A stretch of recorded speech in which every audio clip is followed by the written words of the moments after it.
special message for you at the end of the show. Cards that I'm using today are the Angel Power Wisdom cards, and I have the three cards for your message at the end of the show. So right now, I just want you to take a moment and think of the number that you are drawn to, number 1, number 2, or number 3.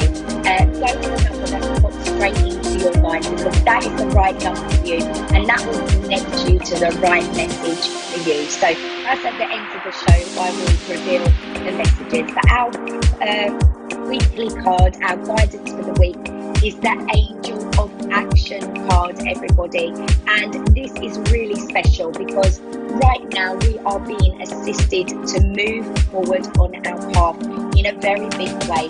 We have good energy behind us. We have the retrograde energies. We've got 4 planets in retrograde, everyone. I'm sure you're all feeling it. At times you can become overwhelmed with the retrogrades. You know, this is high energy. This is a high transformational time. We are evolving to a very high level, connecting back to our light being. So there is moments that you can feel a little bit overwhelmed with this energy. But what we must remember is this is the perfect energy for manifesting. This is the perfect energy for success. So any action step that you are guided to take right now is going to speed up that process for you. You will be flying. This is your transformation time. This is when you get your wings. You spread your wings and you fly, and you start to receive everything. But you do need to work with the universe. We are the co-creators of our life. So when we co-create, that is working together with the universe. So any action steps that you are guided to take right now, go for it, because you're going to be so supported. Even baby steps is going to really, really help you. Sometimes the smallest action step per day will really, really push you on. It will catapult you forward to where you need to be. So as I say, it's manifesting super, super high right now. You can make things happen under this energy. So try and use the energy wisely. Try and use the energy to your benefit right now. Because if you do, you are going to see everything come in. So I just want to talk a little bit about surrendering. Surrendering your desires to the divine. This is absolute must when you're manifesting.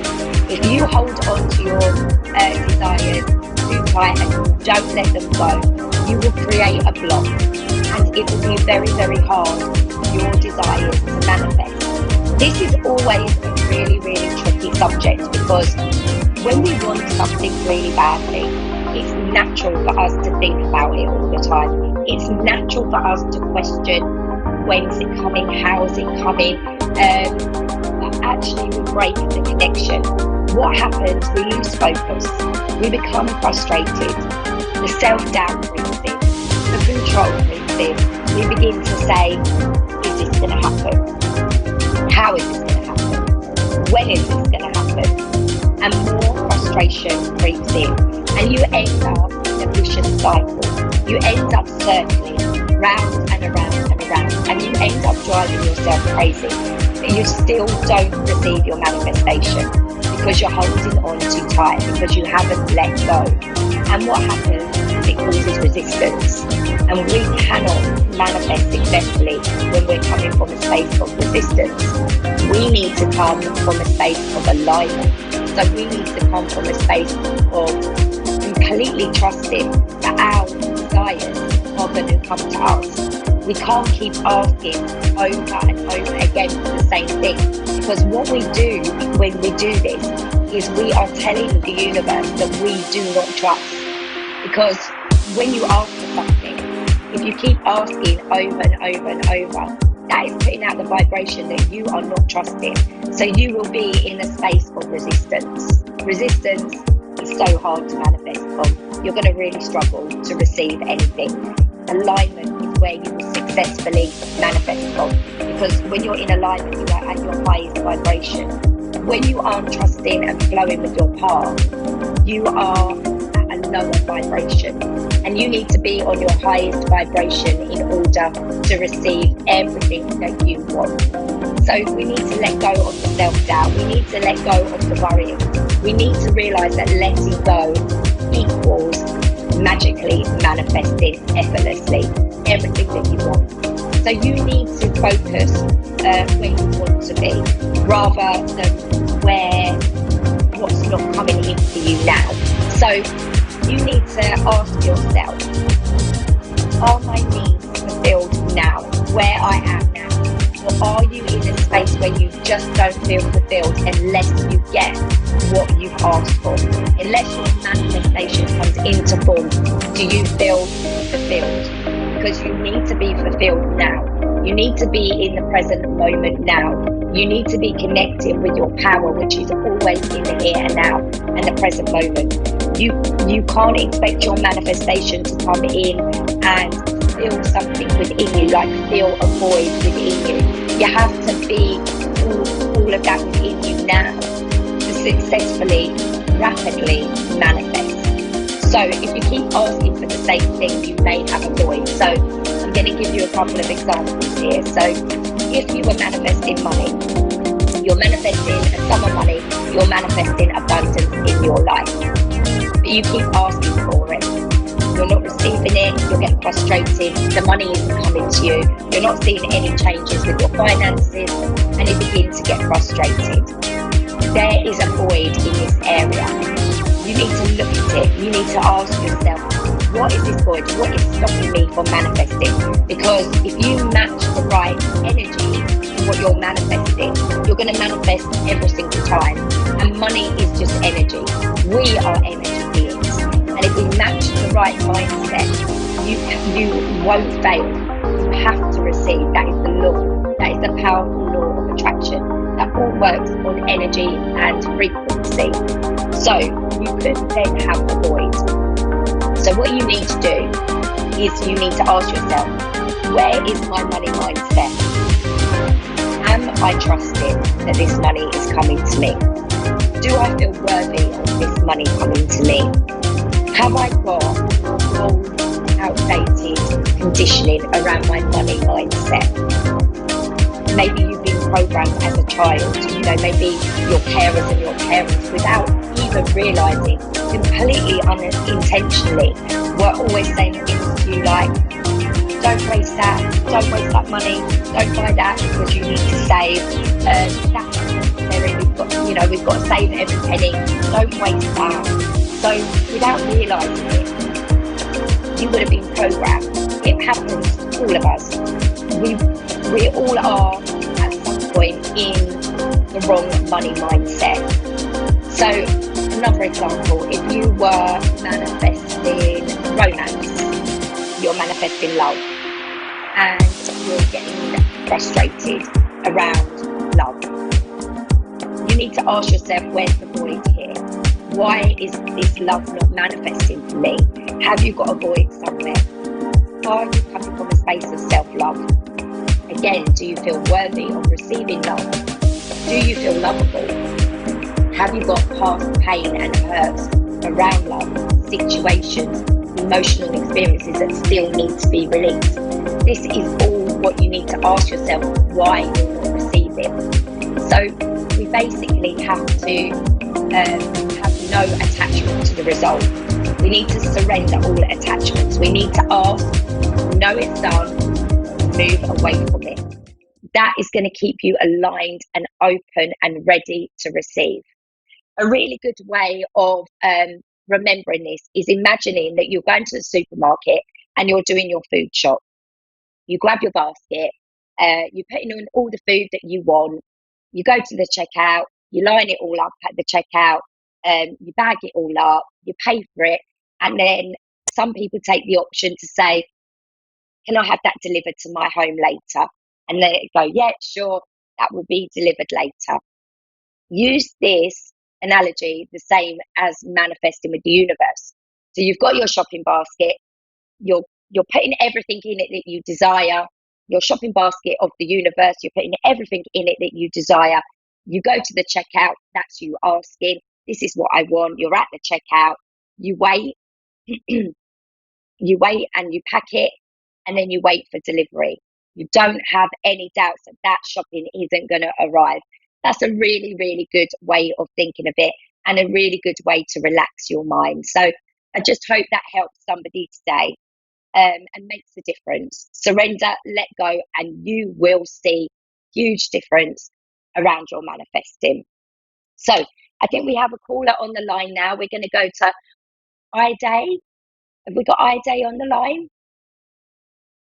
Ida, Ida, sorry. Have yes. we got Ida? Hello, Ida. How are you? I'm good. How about yourself? I'm really good, thank you. I'm really good. I'm going a bit croaky because I've got really bad hay fever, so it keeps affecting my throat. So I do apologise if I go a bit croaky. How can I help you?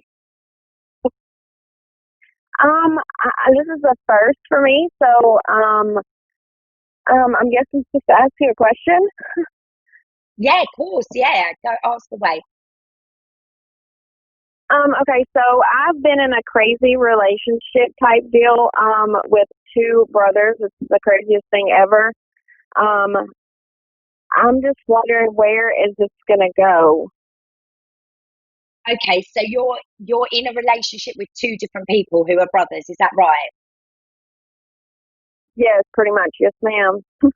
Okay, so what I'm going to do, I'm going to pull. So how I work is I'm going to pull the oracle cards of the romance deck, and then I get the guidance from the angels. I will give you everything I get around this situation. Okay, so I'm going to shuffle the cards now, and I'm going to ask for some messages for you.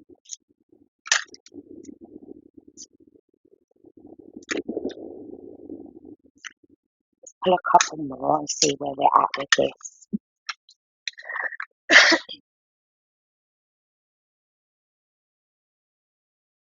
Okay, so we've got romantic feelings card. So this is telling me that your romantic feelings are stirred for both. You're in a space at the moment, like you say, where you're in a bit of a tricky situation. You're not sure where you're going. You're not sure what right decision to make. The angels are saying you do have feelings for both. So this is obviously going to cause confusion. And what we need to do is we need to give you the right guidance now, because obviously what we don't want to happen is this to all kind of blow up on you, because seeing two people at once, especially brothers, you obviously know you need to make a choice. Is that right? Yes, ma'am. Yeah. So I get the release your ex card. There, one of these brothers would have been the first person that you saw, so would be the energy of quite pushy. Does that make sense? So the first brother that you connected with, would he be quite pushy in nature, quite bolshy? Yes. Okay, and the other brother's quite sensitive, a little bit quieter. Would that make sense? Uh huh. So I'm feeling the guidance that the angels are giving me is that the more sensitive brother would be more suited to you. He can offer you more in the future, but the excitement is with the other brother, the one who's a bit more pushy and outgoing and quite a cheeky chappy. But they're saying you need to make the decision from the heart, and you need to make your decision with the brother who can offer you love, stability, security, and not just the wild ride, if that makes sense. Is that connecting with you? Yes, ma'am. Yeah, so I get the getting to know each other card. So you've obviously been getting to know them both. They've got very, very different personalities. They're brothers, but they are, wow, they're so, so different. They really, really are. So their energy is very, very different. Um, so you've been getting to know them both. You have to make your choice. The guidance I'm receiving for you is go with the more sensitive, the more thoughtful brother, because he is the one who is going to be better for you in the long run. The other one, I get a feeling that he can't always be trusted. Would that make sense to you? Uh huh. Okay, and the last card I get for you is you deserve love. So this, I feel like the angels are saying you're in a space right now where you don't always love yourself too much. You haven't always felt good about yourself. You haven't always felt deserving. This is from your childhood. Would that resonate to you? Yeah. There's situations in your childhood. Listen, you were really hurt. You were let down. You wasn't given the love that you deserved. So what's happening right now is you are craving this love from both, because it feels good. And do you know what? Do not beat yourself up about that, because that is absolutely natural. But you've got to fill the void inside your heart. Inside your heart is saying that you're not good enough. You don't deserve it. Did somebody in your childhood put you down a little bit? Yeah, sure. Yeah, My I'm dad. feeling this. There's some right, yeah. So your dad's put you down. He's made you feel unlovable. But you know what? This is not true. The angels are saying, please realize that your dad had his own issues, and um he portrayed them onto you. This is not true. It's not true. You are fully lovable and deserving. You're a beautiful, beautiful person. So you need to give yourself more love. You need to give yourself more love, and that is going to help you. So I hope that helps Okay. you. Okay, It does. I would go for the sensitive one. Okay. Thank you. Okay, you take care. Thank you. You too, ma'am. Bye. So we're going to go to our second caller now. We've got Ashley on the line. Hi, Ashley. Are you there? Hi, I'm here. How are you? I'm good, thank you. How are you? Good. Brilliant. How can I help you? I just wanted to see maybe if there was any guidance or seeing if there's any past loved ones around me. Okay, so what I'm going to do, I'm going to pull you a couple of different cards. I'm going to do a message from the heaven card first. This is for Ashley. Let's get another one. And then I'm going to pull you a gateway oracle card, because these are really lovely for guidance.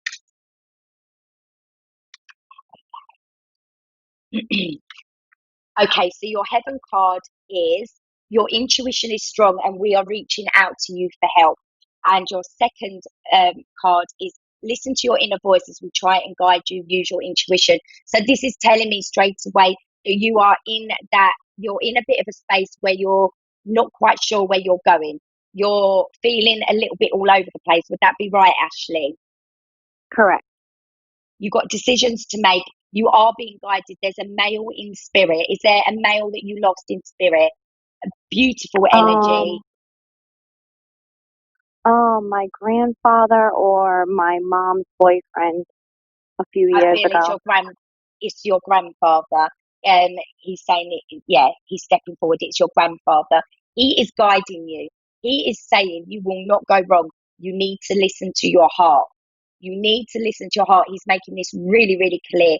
Um, because you've got people telling you different stuff. Does that make sense? You've got different Yes. advice coming, and it's confusing. And he's saying, go with your heart. He's with you, and he's leading you to where you need to be. Listening to your heart. That's extra confirmation. You need to listen to your heart. Receiving from the angels. So you are receiving this guidance from the angels and your grandfather. You will not go wrong. You will make the right decisions. He's telling me that now. You're starting fresh and you're renewing your life. So this is your new beginning. You are clearing out the clutter.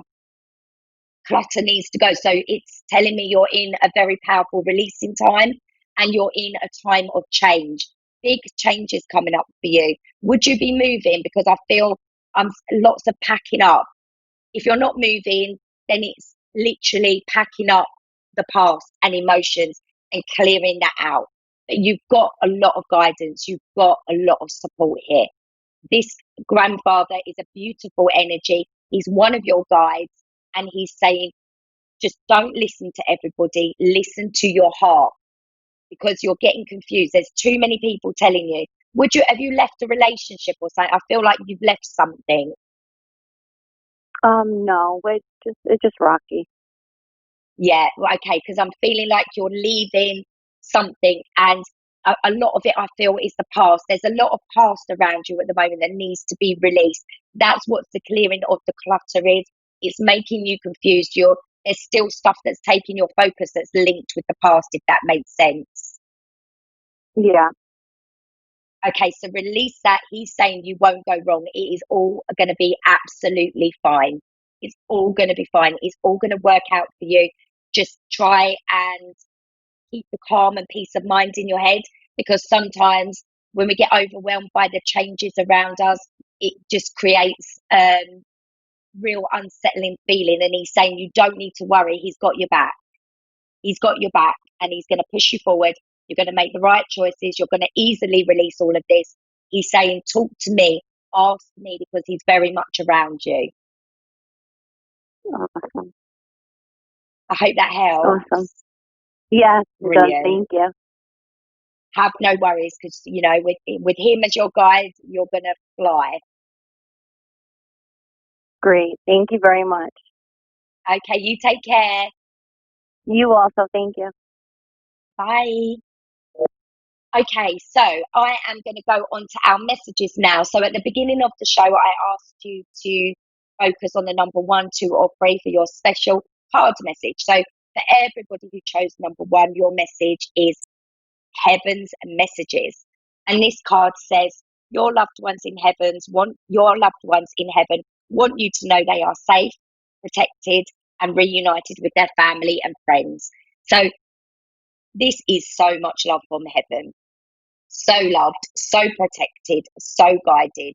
If you have been worried about a loved one that's passed, please, please don't worry.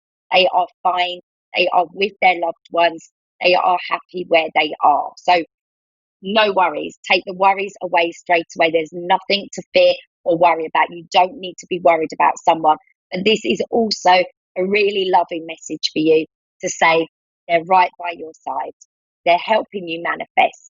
Manifestation is very strong around you right now. So you can connect to your loved one, a little bit of extra power there. For everyone who chose number 2, your card is the distractions card. And this says, control your thoughts and actions to help you stay focused. This is telling me that you may be a little bit distracted on your path. You may have your thoughts and emotions and feelings a little bit all over the place. And this is perfectly fine and natural under 4 planets in retrograde. A lot of us are feeling a bit ooh at the moment, but this is your reminder to not get distracted from your path. You actually have wonderful, wonderful opportunities for change now. So just be mindful where your thoughts, your feelings, your words, and your actions are going right now. Make sure that they complement what it is that you're bringing in, so that you're staying on that right vibration.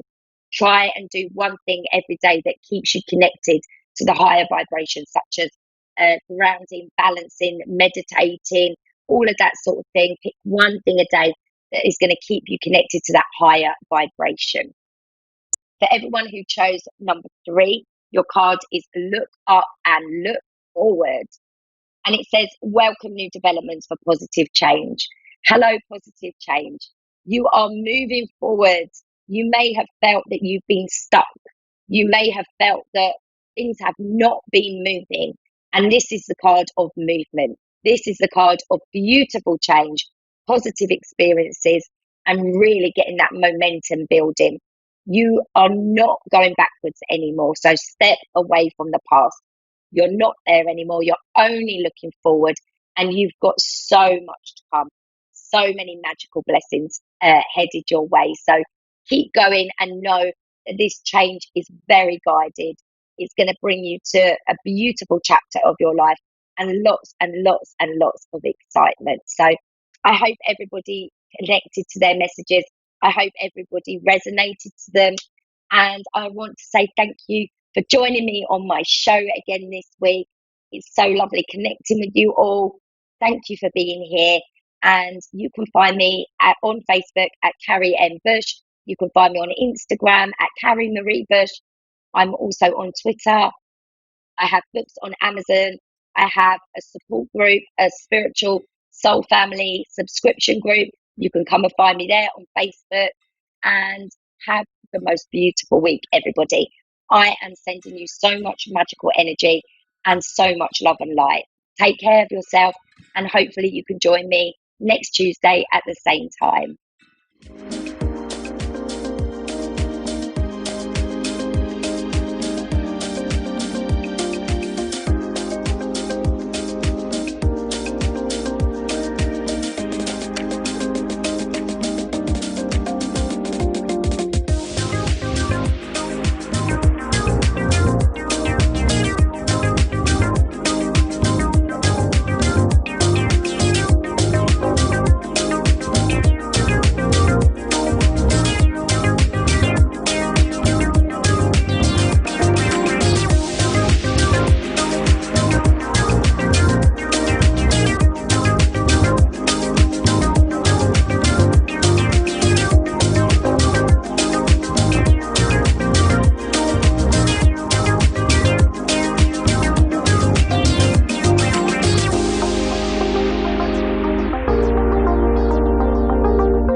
to A1R Psychic Radio, Earth's #1 psychic radio network, and watching Moonstruck TV, enlightening television.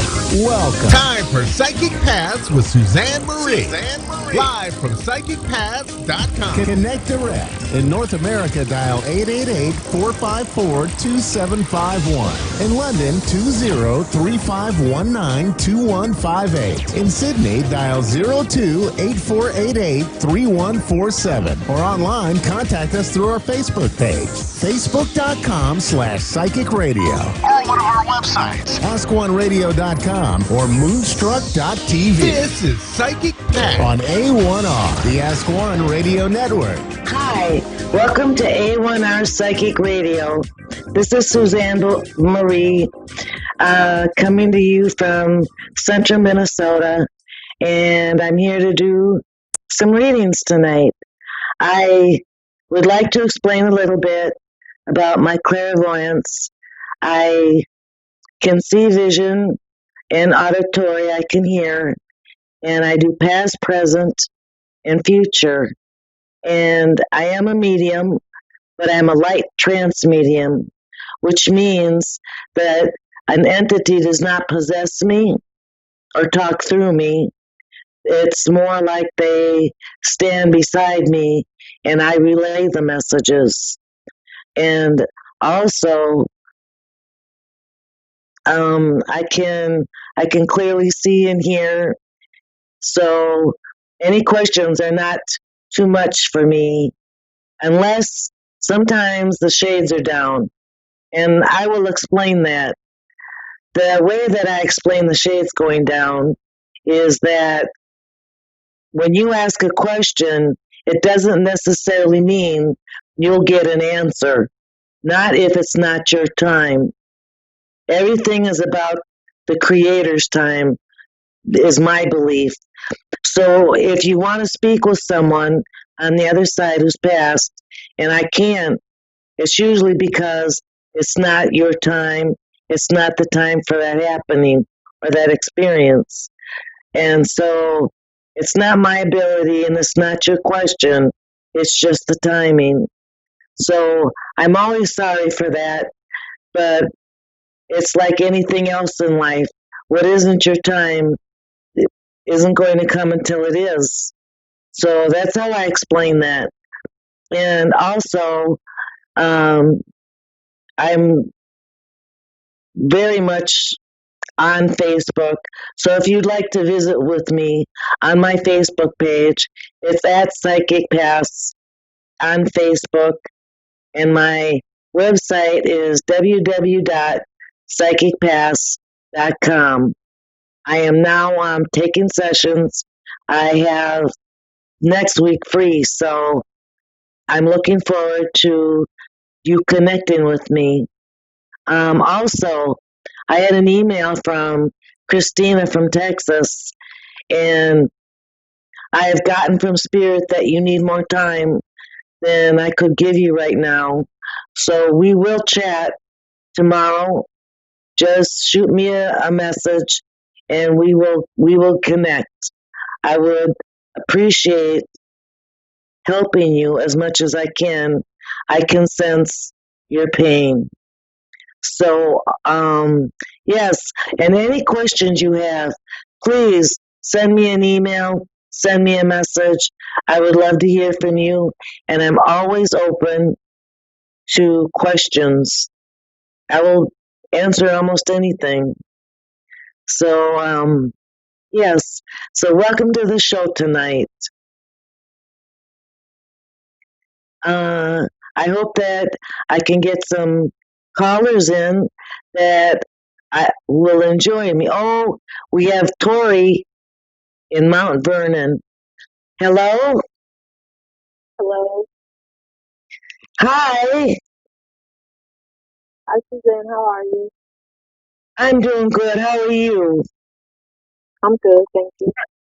Love your name. Thank you. What can I help you with tonight?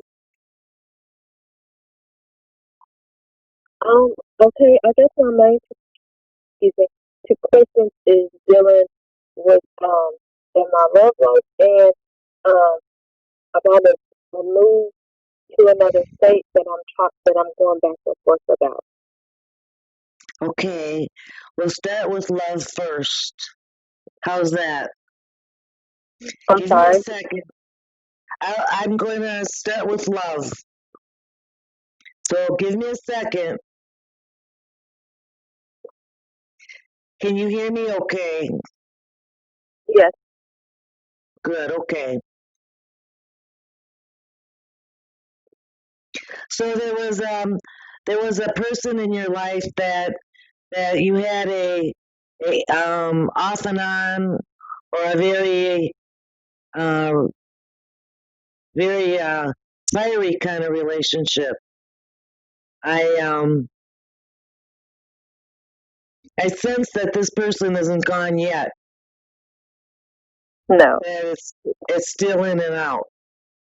Or Mhm. see,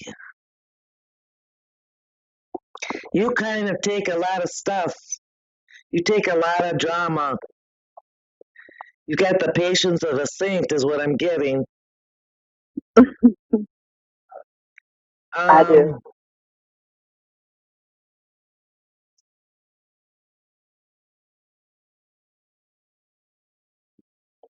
hang on.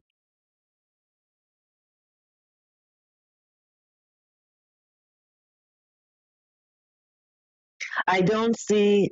I don't see that it's going to get any more calmer. I think that the relationship will always be in and out and maddening and frustrating, and then just really really peaceful. Um, but I do sense a commitment. I sense a stronger commitment, and that's probably by the end of the summer.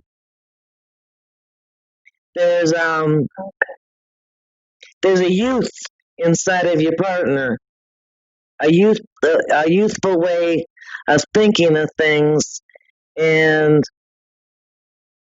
it needs to be more of a mature now. That person needs to mature. Do I Right. make sense? Definitely. Mhm. Um, so I hope that you can help them do that, because I do see the relationship getting closer and more of a commitment. I don't think that you want to be paternal with this person. You So don't think I want to be? I didn't hear you say it paternal. again. You don't think what? I don't think you want to be a parent to this person. No. So be Funny very you say careful that because with that.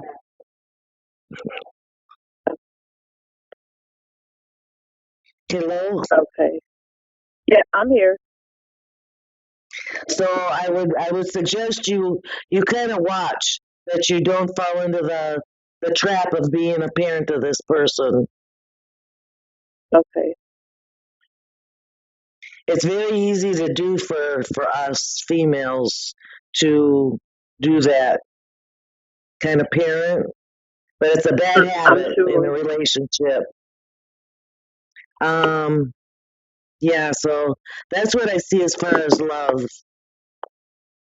I'm Um, sorry, I didn't hear you. that's as far as I see with the love life. Um, now you're moving permanently, right? I Yes, see it that's my permanently. plan. Okay, that's my I, plan. So, I see it happening. I know you're still iffy, but that I see you doing it. I see that a great majority of your mind is already made up. it is. You're taking everything in the kitchen sink. So that's what I'm seeing. Um, it should be okay. I see that you're very happy and you're successful. I know that there's a element to this move to be successful, and I do see you being a success. What's And the? You said there's an element. What's the element? yeah, the element is you being successful.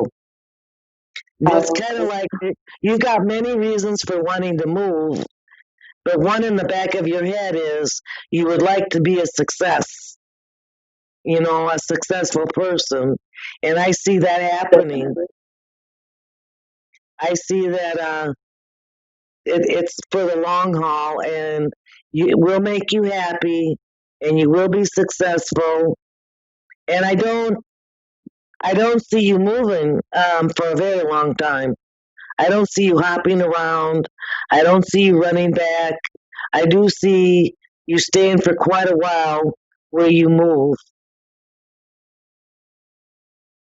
I know it's frustrating. I'm picking up frustration right now, like when you think of a move. But when I see it happening, you're doing just great. I guess it's not so much the frustration. Um, I guess it's kind of the back and forth thing is because dealing with the love life thing. Because he'll say he'll be here and I'm leaving to go to another state. Which I mean, it's not a bad drive, but Well, that's where the back and I think from what I get with the love thing, he will follow you. I have a feeling something stronger is going to happen. And when it does, when he comes and follows you, I want you to be a partner, equal person, and not be his parent. I have a feeling he's going to do you with a bigger commitment after this move, or when he realizes you're serious. Now, now, sounds good. that decision is in your ball court. You know, when he does want a commitment, he wants to grow up, that's in your ball court, but I do see it happening. I do see a stronger commitment. He will be trying to mature and do the things he's supposed to be doing. That's what I see.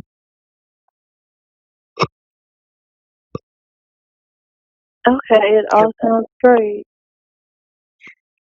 You don't sound too enthused. Let me No, get a this, let me go ahead and pull a card for you. Okay? I usually pull a card for confirmation to what I said. So let's see if the okay, cards will confirm what I saw.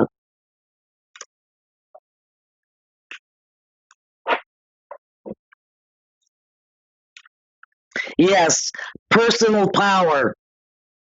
That's the card you pulled. Everything is in your power. Things are going to happen and things will move along. So it looks good for you, Tori. It really does.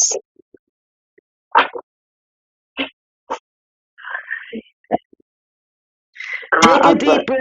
It's going to be okay. uh, okay. You have a good night, Thank and thank you for letting me read for you tonight. you. Have a good night. You too. Bye bye.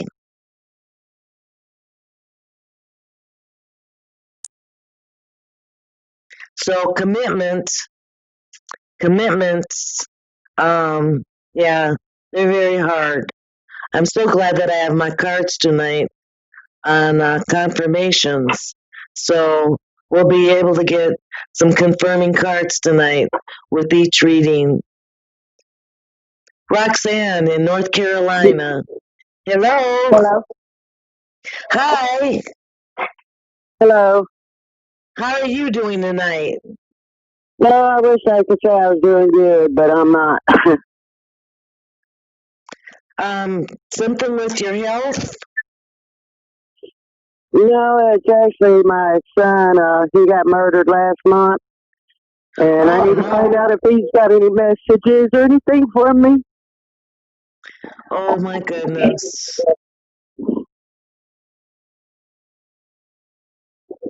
Yeah, he Hang was on. murdered on the pit. I'm so sorry for that. My Thank my you. my yes, my condolences completely. No words can say that. There's nothing to say when it's a son or a child. Yeah. Um, does he have sandy brown hair? No, he had jet black hair. I'm getting someone with a sandy brown hair. Do you know that person? Kind of died No, young. I don't. No, I don't know anybody like that. Okay. I have him move away. Um,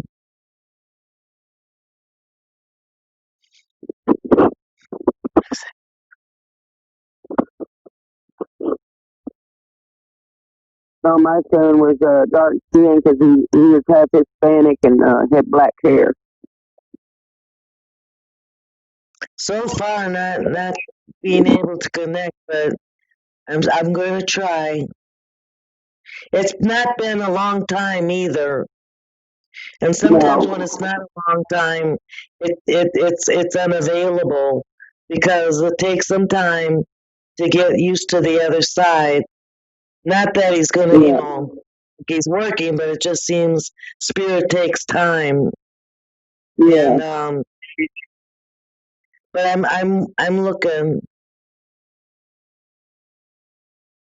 You have relatives on the other side, but I'm not getting your son.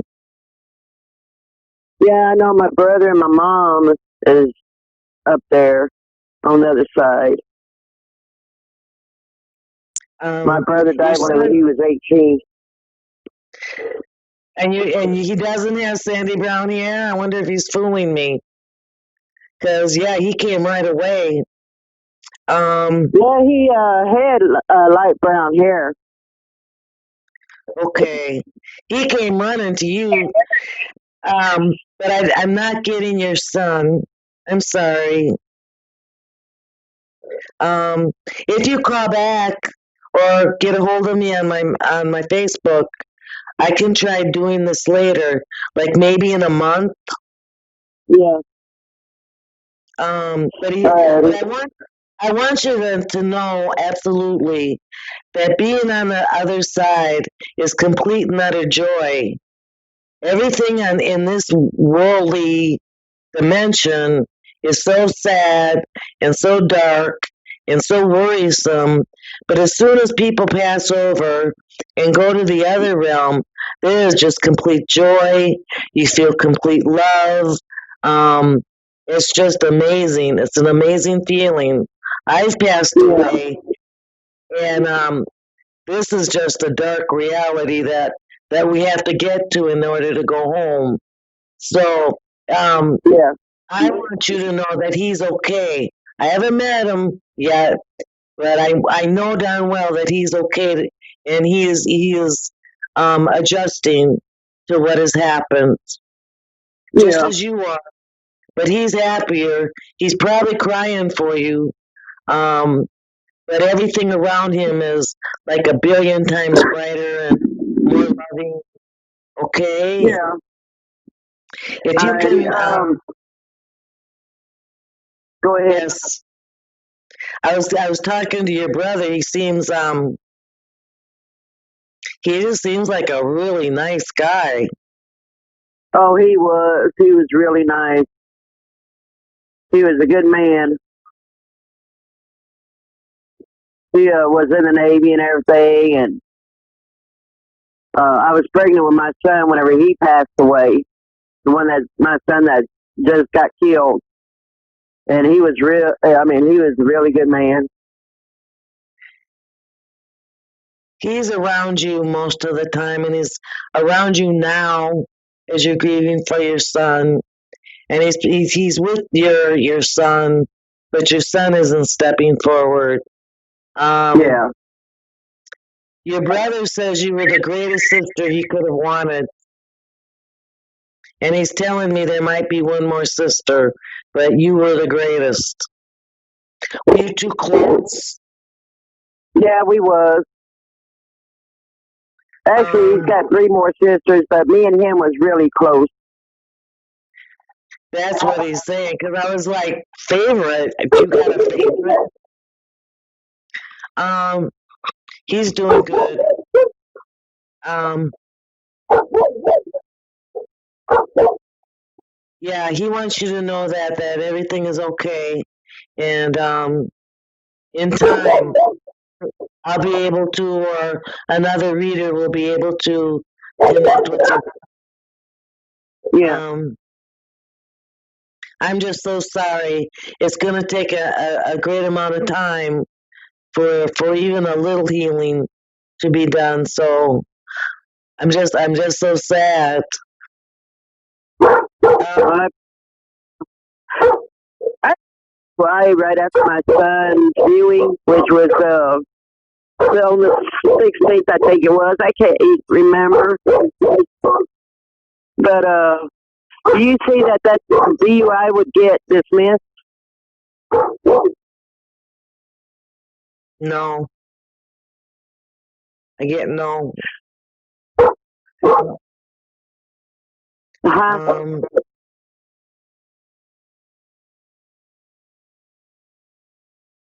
Hello? Hello, can you hear me?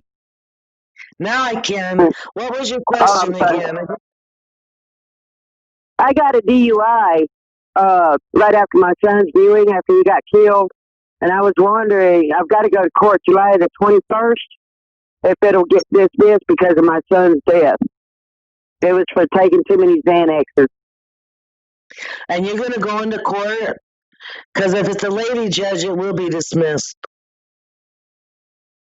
Yeah, I'm going to be in the court. You'll get dismissed. Thank God.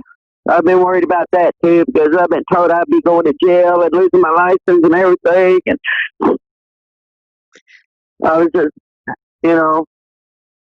I think you need to take the time to heal. It's going to be hard, but you can't run from it. There's no escape. You know, even drinking or you know, other things. It's the escape is not long enough. The reality is the loss. So I want you to be able to get the comfort from other people, and I want you to know that he's okay, your brother's okay, and you are loved. You are loved on the other side. Well, thank you. I just miss him so much. I know. I'm so sorry. I can't reach him at this point. Yeah. But please do on his murder, can you tell me if it was premeditated, or was he meant to be shot, or was it? I mean, it seems like an accident. It seems to me that the perpetrators were looking for someone else that didn't have anything to do with your son. Nothing. I don't even think they knew your son. Yeah, they knew my son. They knew my son because they was over there throwing rocks at my son's trailer, getting him outside.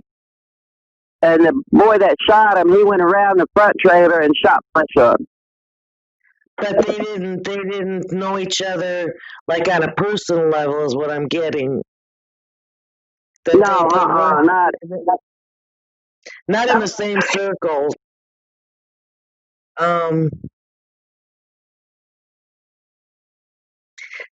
Is that person caught now? Huh? Is the perpetrator caught? Yeah, one of them is. The other one's still running free. He got on a $5,000 bond, and he knew my son because he dated my niece. Yeah, that's going to be a couple weeks before he's caught. He's run out of state from where you are, but his family knows where he is. They're playing silly, but I think that his family knows where his whereabouts are, or will soon. Huh. I'm wondering if that's why he ain't been at work or anything, or at his trailer, because he lived behind my son, and his mother-in-law lived in front of my son.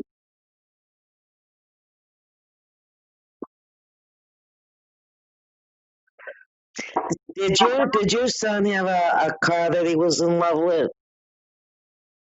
A car? Yes. No, he had a motorcycle he was in love with. Okay. Yeah, I think that in a little while later I'll be able to connect with him. Alrighty. I'm sorry for tonight. Really, I am. So Oh, please, no, that's please fine. or Oh, I will. contact me on my Facebook page. All right. All right. All Thank right. you. Bye-bye. You have a good night. You too. Take care. All right, everybody. Another night of readings. I really, really enjoyed meeting all of you and that called in. And I will see you next week. Bye.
To A1R Psychic Radio, Earth's #1 psychic radio network, and watching Moonstruck TV, Enlightening Television. Welcome. Time for Gemma Spirit World with Gemma. Live from GemmaSpiritWorld.com. Connect direct. In North America, dial 888-454-2751. In London, 20-3519-2158. In Sydney, dial 02-8488-3147. Or online, contact us through our Facebook page, facebook.com/psychic radio. Or one of our websites, askoneradio.com or moonstruck.tv. This is Gemma Spirit World on A1R, the Ask One Radio Network. Good evening, everybody. I am Gemma, your host tonight. How are we all doing? My goodness. That quickly. We're nearly at the end of May. June is just around the corner and things seem to be traveling for me really.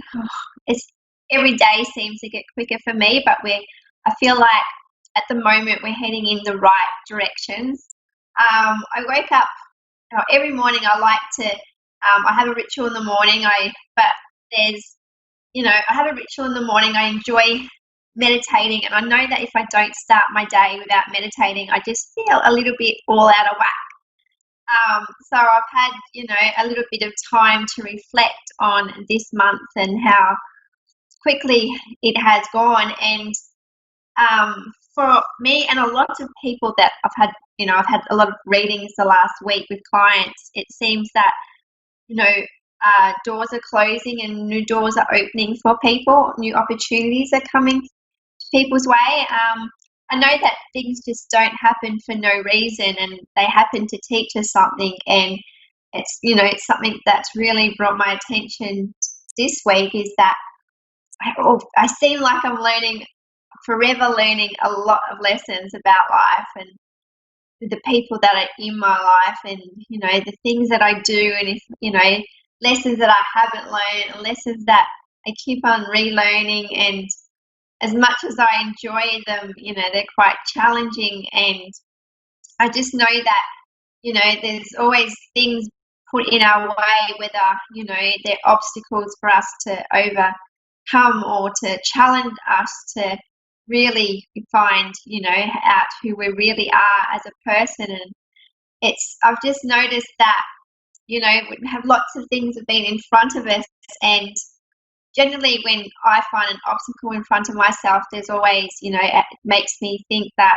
that it's there for a reason, and what is life trying to show me? What lessons am I yet to learn? And I know that the lessons that I do learn, or if there's something that's in front of me, it steers me on a different direction. And I find that, these directions it just steers me on the right path. So I've had just lots of little, revelations. I've been reflecting lots just where I am in my life. I'm at a point where, yes, I'm doing readings, but I think I want to do more. And I think it's just at the moment, given with the COVID-19, it's just made me realize that I have a lot to give, and we all do. It's just don't limit yourself to what you think you have. Just know that you have more, and that just means that we set goals for ourselves, and we focus on what we really want, and we really put it out there. Really believe in yourself that you can do anything and be anyone. And it's like you just need to put in the hard work, and it just doesn't happen just for the sake of it happening. You really have to put in the hard work to be who and where you want to be in life. And like I said, if when one door shuts, there's always another door waiting to be opened. So be open to challenging yourself, to moving forward. Be open to challenges that come your way. Be open, embracing change. And generally, whether it's change that's been good or bad, it generally points us, helps point us on the right direction on our life path and where we're meant to go. So yes, things happen for a reason, and just know it's for the best. And things may not seem like it's for the best for the time being, but it's just really just makes us realize more about ourselves and the people around us, and don't give up. So that's my biggest, just don't give up. Pay attention to your dreams. Pay attention to to where you are in your life. Accept yourself. It's just, I have so much. It's like I've got so much going on in my mind at the moment, and voice it out, share it with people, and you'd be amazed at the support that's out there, whether it's people you know or don't know. Don't be quiet, reach out, make noise. So that's my message for the week. So we're going to get to, put my message box down here. We're going to connect to Annette in Michigan, USA. Hello, Annette. How are you tonight? Hi. I'm fine. I was looking for a medium reading. Yes. Okay, so at the moment, I'm just tuning into your energy. I have around me at the moment, I have a female energy around me, an older lady. And it's interesting with this older lady, she's really drawing my attention to her hairstyle. I don't know, it just seems to be that she was one to really look after herself. She's got like, I just wanted to describe the person I have a little bit in front of me just to see if you resonate with her at the moment. And she has her hair, it's like light, I don't know if it's like strawberry blonde or caramel. It's like a light colour. And she has it done up. But what she's showing me is that she comes across like a mother figure, but I'm going to say grandma. Is this resonating with you at the moment? I'm not really. I don't really know of anybody like that. But my I think he was my soulmate. He tragically died October 19th of last year, and I was wondering if he was around me at all. I used to pick up on some messages that he would give me, but lately it's been pretty quiet, and it's sad because I looked forward to his messages, and I wondered if he was still around me and if we would reunite when I pass. My condolence to your soulmate for passing. Thank you. Okay. Just a question regarding, I keep seeing a motorcycle biker. Was he into riding bikes at all? Was he what? Was he into riding bikes or motorcycles at all? Because I have a motorcycle around me. Was it a motorcycle? Okay. He rode his bike a lot. He liked to walk. That's how he died. Yes, because he was walking. Yeah, because as you're talking, I keep seeing the motorcycle around me. So he's definitely very close. He's definitely always around you. Hence, just how close with what he's showing me. He has a bunch of flowers in his hand. Was it around a special time? Obviously, in his passing, was there a celebration or a birthday around that time as well? Well, 2 weeks later would have been his birthday, and he was coming from the Social Security office with an award letter on him, and he was about to be financially free from all the years of struggling.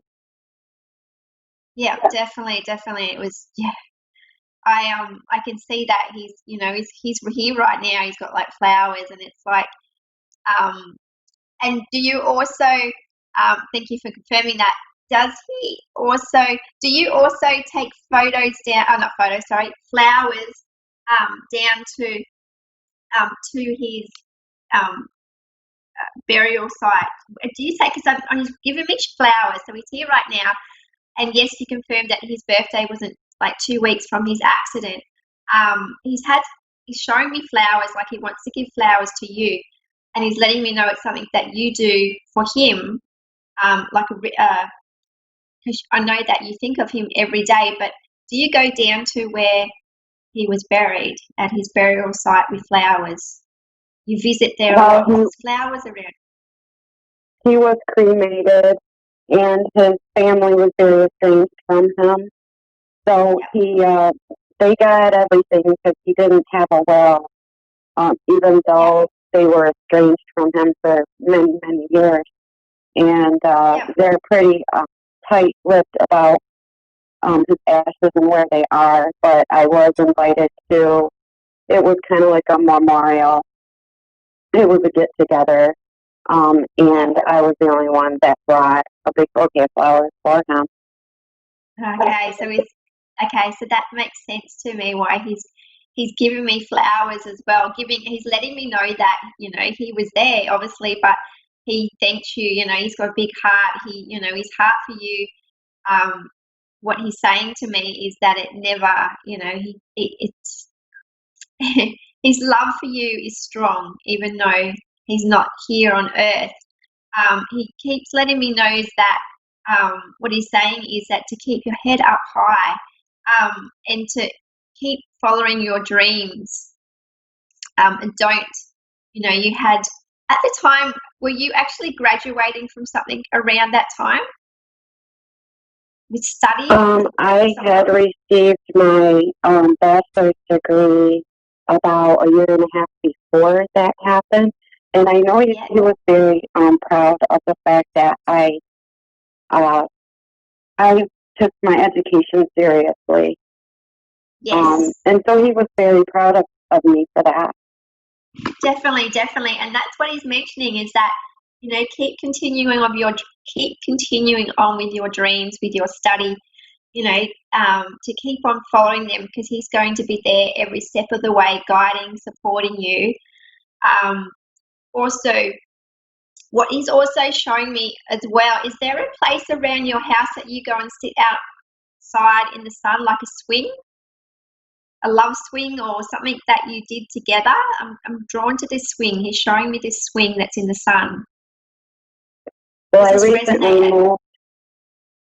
I recently moved, but I do hang out outside where my pool is, and I sit in a chair. Yes. See, and he's letting me know that he joined you. You're in deep thought of him, even at those stages in the quiet times. He's always around you. So just know that his strength and love and support is strong every day. And he really wants you to just follow your dreams. Don't give up. Keep following in the footsteps of what you wanted to do and where you want to be in life. Okay. You will be together, and it's like I don't see, like I see you together, but not yet. Your time isn't yet to pass, but just keep on following your dreams. He's also showing me something about a ring. Is there a ring that he had the ring, or something that he had of a possession of his that is yours now? Was it a ring? He keeps showing me this ring. He bought me a ring earlier in our relationship and asked me to marry him. Yeah, okay. So that probably is it. Yeah, okay. So that's okay. Because he keeps showing me on the and do you what he's letting me know is that it's a ring that you still wear? I used to wear it, yeah. Yeah. So he's noting that as well. He's also letting me know that because he's here in front of me, and what he's showing me is that he's always, if you feel a present behind you, he's always putting his arms around you. He's giving you hugs all the time. He's always close by. And there's something about the clock in your house as well. It makes a funny sound. Do you have issues with a clock in your house? With a what? A clock in your house. Do you have any issues with the clock in your house at the moment? Clock. Yes. A clock in my hair? Yeah, a clock on the wall in your house, or there's a clock in your house. Is there issues with the clock? I have a lot of let's see. I don't have like a clock, but I have a lot of like time from like the oven or the stove. Yep. Is okay. So, can you just mention that again about the time? Did you mention something about time in your house? Yeah, I just have I don't have a clock right now, but I've got because he did have a watch that I've got possession of now. Maybe that's what it is. Okay, maybe that's what it is, because he's trying to mention something about the clock, or something to do with time. Yes, and there's also a bucket list of things that you want to do in your life that you haven't done. What he's showing me is a clipboard, and it's like a list of things that you're ticking off and you're yet to tick off. But yeah, he's letting you know to keep on ticking the things off your bucket wish list that you've always wanted to do. Be brave, be strong, and you always have his love and support around you. And he's cheering from you on the sideline as well. Okay. I'm glad that he's still with me. Yes, definitely. He's very strong. His energy around you, he's very strong. He's also letting me know one more thing. to pay attention to your dreams as well. Yeah. Yes, he says that's really important for you. And when you wake up around, do you wake up around 3 o'clock in the morning, 3:30, 3:34? Yeah, I do. Yeah, because that's the time that he's letting you know that he comes and visits. Wow. Yeah, so I I just try wanted to to let you. I try to pay attention to the dreams that I have, and then Yeah, I definitely. remember some of them, and then others I can't remember them, much as I try. Yeah, definitely. And it's amazing what our dreams, the messages that are in our dreams that, and because you're very intuitive and very aware of this happening around you, there's messages in there for you, especially take note of how you're feeling at the time after the dreams. And also just to let you know that's his way showing, sorry, that's another way of him showing his way of communicating with you. But he's always around you and always protecting you. So he's like your guardian angel. Oh, okay. Now he was going to be getting a lot of money from a lawsuit that he was in the middle of. And it was ironic because he died tragically from the same type of scenario it killed him the second time, but it didn't the first. And it was a traffic accident when he was walking. So he was waiting for a really nice size lump sum. And that all it's still in litigation, but it's all going to his siblings because he did not have a will.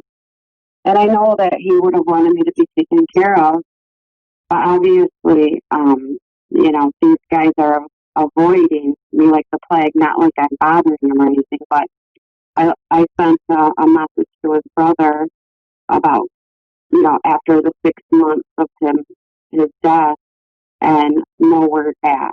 He just, and when it first happened, I was the one that had to tell his brother so he could tell the rest of his siblings, because I was listed as next of kin. So the police told me about it, and otherwise his siblings wouldn't have known. And so the first thing that his brother said was, I'm going to make sure that you're going to be taken care of, because he knew about this lawsuit. So he changed his mind, obviously. Yeah, definitely. I just feel like that September is going to be an important month in hearing more information. Keep hearing September, so just feels like there's a message that's going to be delivered, or some kind of more confirmation around September. There's some form of communication, whether it's from his side or I've got something coming in around September. But Okay. yes, Annette, I really have to end our session, and it was lovely to connect with you, but know that your soulmate is your beautiful guardian angel and is always looking out for you. Oh, thank you. That makes me feel better. Okay, have a great day. You too. Take care. Okay, we have Carrie from Dakota, South Dakota. Hello, Carrie. Carrie. Hello. Hello, how are you? I'm good. How about you? Very well, thank you. How can I help you tonight? Well, there's a lot of things. I mean, I lost my job last week, and I'm single on my own. Just kind of wondering what's in store. I mean, I don't know if I need to look at moving or what I need to do to make it through this. Yep. Okay. What I'm seeing, so you lost your job last week. I'm sorry about that. What I have coming through for you is telecommunication. There's obviously you've been making a lot of phone calls. I keep seeing lots of phone calls around you, lots of incoming calls and outgoing calls. What I'm also seeing for you around your work area, I keep seeing, okay, it's interesting because there's lots of panic around. I've got the energy. There's lots of panic around you as well. Just to take a deep breath, like It feels like, okay, so wait up. Not for you. I'm just trying to get my bearings just around your energy for a little bit. Just 1 second. Wait up. Did you actually have two jobs? Was there a job on the side that you actually did as well that may not have been big, like, had there been two jobs that you were doing? Because I have you, the reason why I asked that is because I keep seeing you going one way for a job and then another way as well. So had there been another job, even an older job that, okay, so your current job, but had there been two jobs? I've got two jobs coming through at the moment around you. So the current one that you've just lost, as well as another one on the side. Were you doing another job on the side? I only had one job, so but I had been at a job that was a horrible job for a year, and I was looking for something else for 7 months, and I was only there about 4 months, and I lost my job due to COVID. Okay. I was just wondering where the second one was coming from. Okay, and then the recent one that you lost, that was your current job. Is that correct, or is that the one we're still talking about? So, it was my primary job. I don't have a second job. They never overlapped. Okay. I just kept seeing like a Y shape in front of you, and it was just making me wonder which direction you were going. What I keep seeing around you, and did you actually work in a big building? Because I keep seeing lots of levels, lots of a leveled building, quite a big building. Did you work in a multi-story building? No, I worked in a single story, both of them. Okay, so I actually have a multi-story building around you. And on the level, it's interesting because I keep seeing lots of computers around you, like this receptionist area, but there seems to be lots of telecommunication. Does this resonate in any way with telecommunication, lots of computers, lots of technology around you, but being situated in the middle of something with lots of lots of communication around you I have at the moment? My last job, I was the HR manager for cell phone tower company. And I was there 4 months. Okay, so that's why I keep seeing lots of telecommunication around you. But I was HR, so I mean that wasn't necessarily tied to just that industry. I can do HR any industry. Yeah. Okay. It's interesting because I keep seeing rolling the dice. So there's lots of other opportunities out there for you, but it's really, you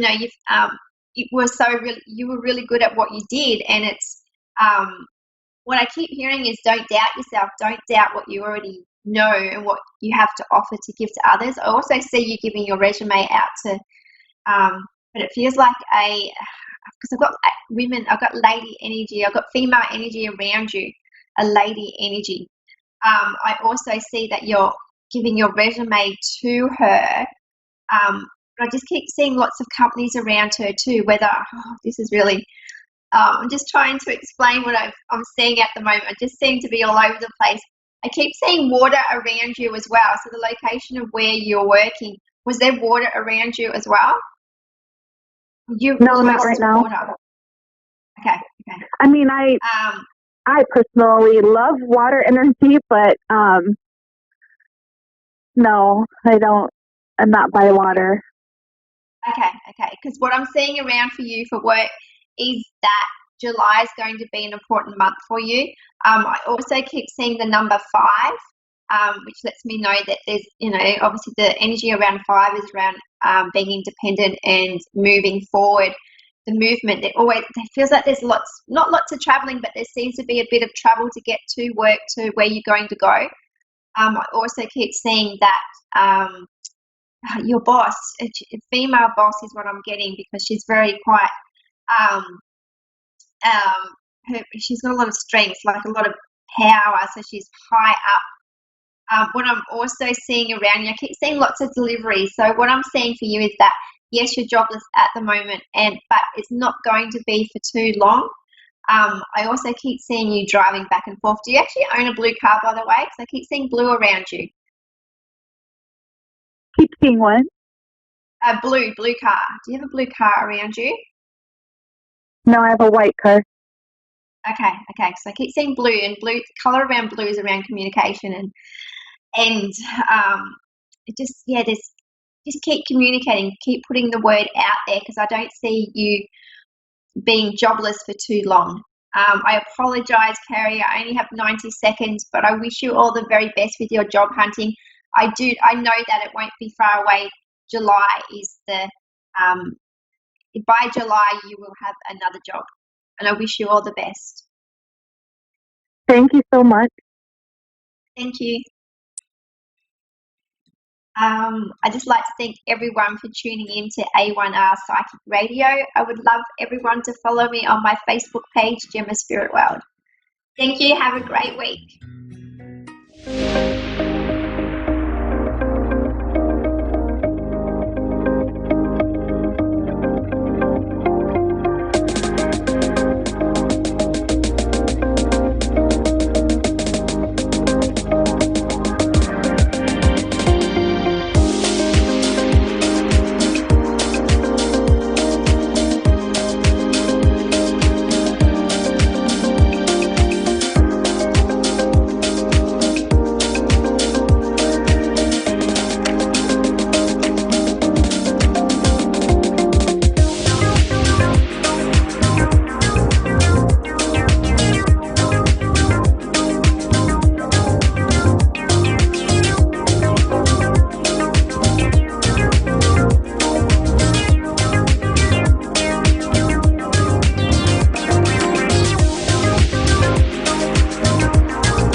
Psychic Radio, Earth's #1 psychic radio network, and watching Moonstruck TV, Enlightening Television. Welcome. Time for Insights into Consciousness with Anna Olson.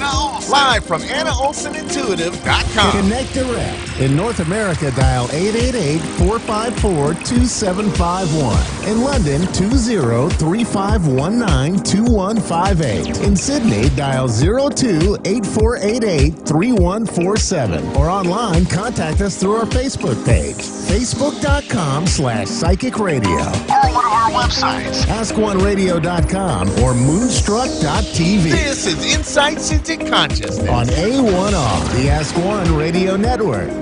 Hi, I'm Anna Olson. I'm your host tonight on this segment on A1R Radio tonight. Insights into Consciousness with Anna Olson. I'm going to just go into some readings. First thing tonight, I just wanted to drop a couple of lines about some things that have been interesting to me lately, and that is just that we're having published works of and writings of these books that have pretty much told the world that in 2020 that the COVID was going to come in. They didn't say COVID specifically, but they did say a virus that's similar to pneumonia, and we've had these pictures passed around. So, I really like that in this day and age, we have social media where people can really share what they see as interesting rather than leaving it all up to CNN, Fox News, NBC. As great as it is to get news from all sources, I really like that people can just take a picture of a book they have and post it everywhere, and it can be spread around the world 3 times around. So that's been happening, and I'm really excited about that.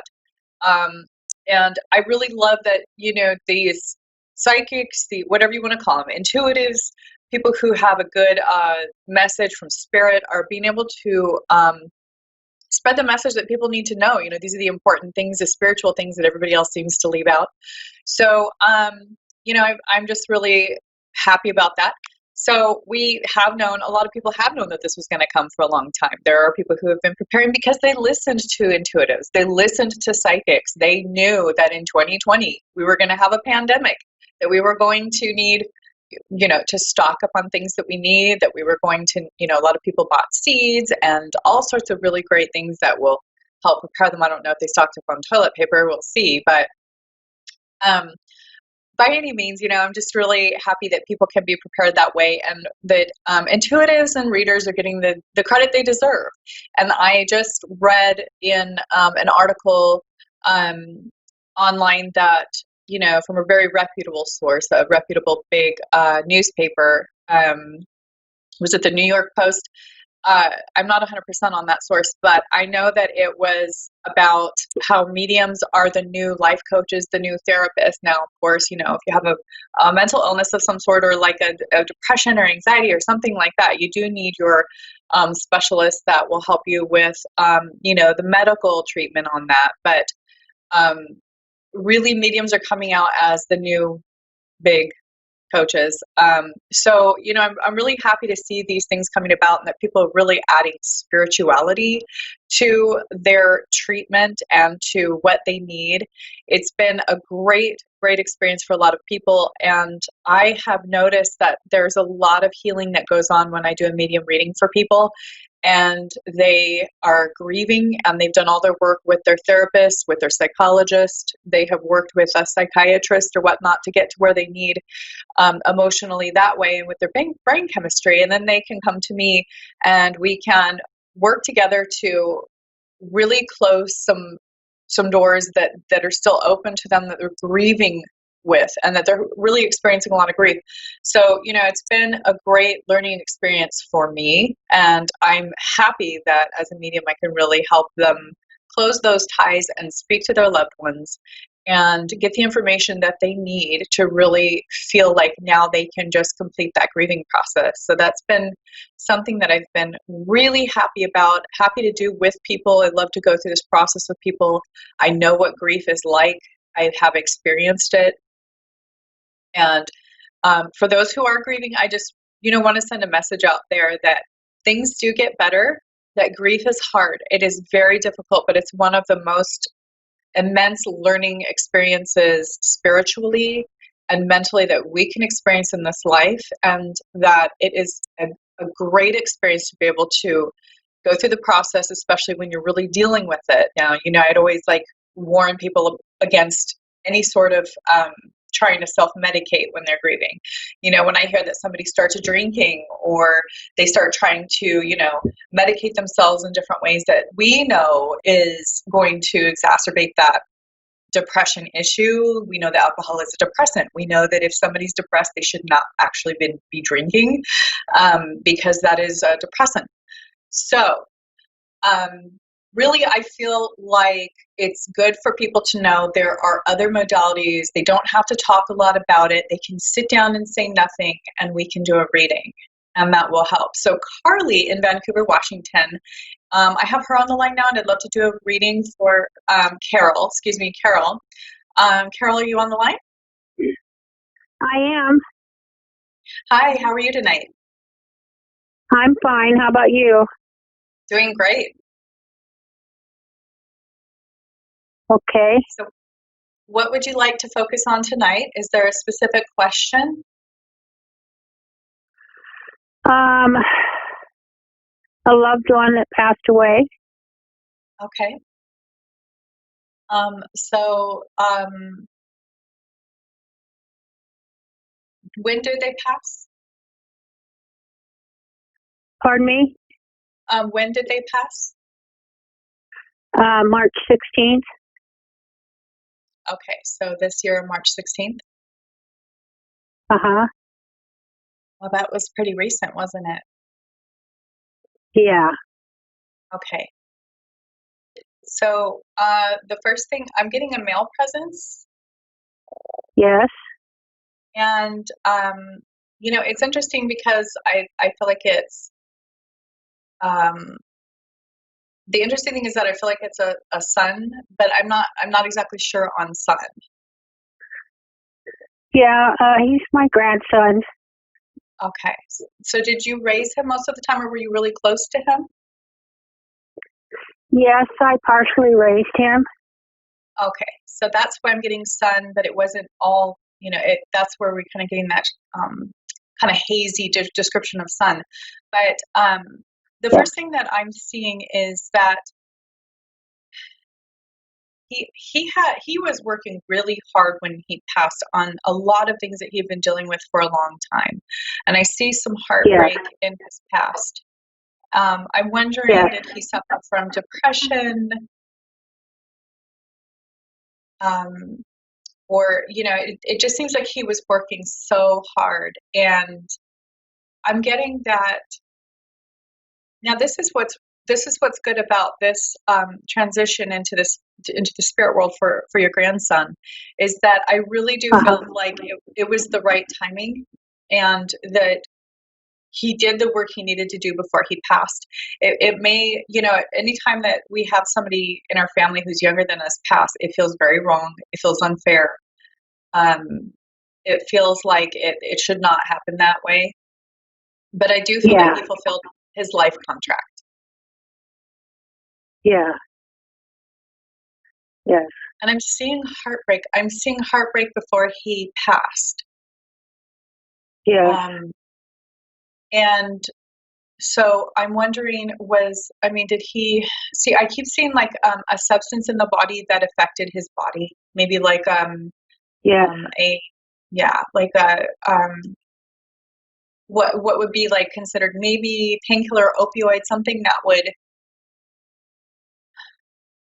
cause him to feel kind of sleepy, or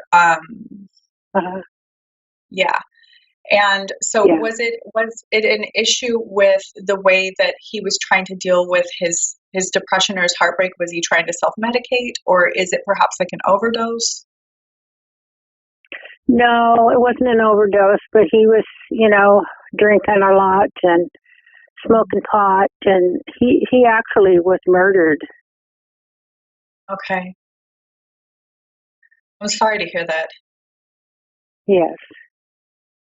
Oh, so sorry for your loss. It seems like, that's a very personal thing. So I did kind of get that may have happened, and I always let the person let me know. Now, did he have a relationship with somebody? Was he in a relationship when he passed? He was in a relationship, yes. Mm-hmm. I feel like that there's a lot of heartbreak there, but that there may be some things that that she may know about what happened. Was she there, or was she? No, she wasn't there.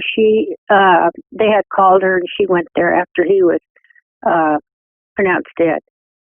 Okay, because I feel her presence there, and I really feel like she's really suffering a lot over this, and that the connection with her. Are you close to her? Yes. Because I feel like that connection to her is going to help everybody grieve, that she can really be part of the family and be almost like a new part of your family now, because she's going to really need a lot of the support. And then you guys, you and the family can really accept a lot of insight from her on the death, or before, before he passed. So I do feel like I see that his cup was full. So when I see that his cup is full, I'm seeing that he did everything actually that he needed to do before he died. So he knew his time was coming. I don't know if he had an idea that this person was wanting to harm him, or if he had some kind of premonition, but I feel like he closed those those doors that he may have had open, where we talk about feeling like, you know, loose ends. He tied up those loose ends before he passed, because I feel like he knew he was going to pass. When people are nearing their contractual death date, they know it inside. They know it deep down. And I believe that he did some things before he died to close those things up. Are you aware of any of those things? Did he call you? Did you have conversations with him about this? No, I wouldn't, but I'm sure his girlfriend would. Yeah. It may be helpful for you guys to ask her, because I feel like she's still in shock. She's not talking a lot about it right now, but when she's ready, the more that she can talk about it and start to verbalize what she experienced before he passed, the more you can learn from her and get more information about his readiness and some of the things, the way he was behaving beforehand. And I think that'll be very healing, because he was aware, and I think it's very comforting for loved ones to know that that these things sometimes are planned, and that there are times where they really are ready, and that you'll see signs of them around. So did he have a tattoo? He did, yes. Was it like a cross or something? I don't know if he had a tattoo cross, but he had one with his little brother's name. Okay. Because I'm seeing that something within the tattoo and the sign of the cross is going to be how he communicates with you and your family. So when you see, either the cross, the sign of the cross, or the tattoo design that he had, that's going to be you guys knowing that he's with you. Like, let's say at family events, or when you go out in nature, when you're thinking of him, this is going to come through, and he's going to be there with you. And that's how he's going to let you know he's around. Yes. You can look for that. And that's his sign to you that he's with you. He's watching out for you guys still. You can talk to him anytime you want. And he is, what's really interesting is that I'm seeing him being a very powerful person. Yeah. It's like his heart is very powerful. Like, he would really give you wisdom if you were having a rough time.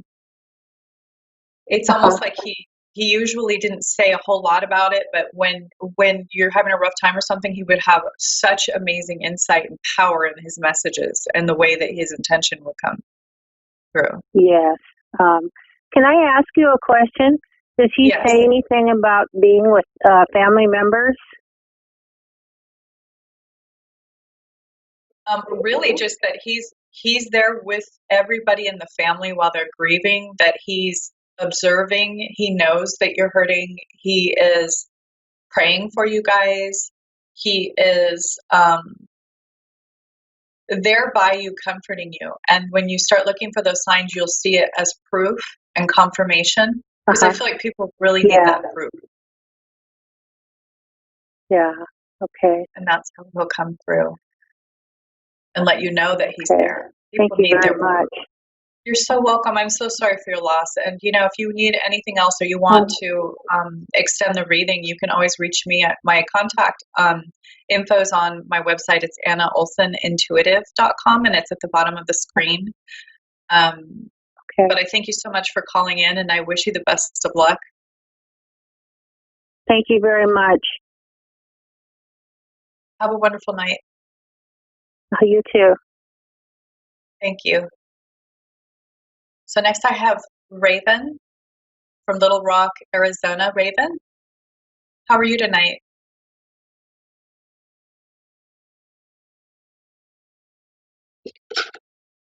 Hi, Raven.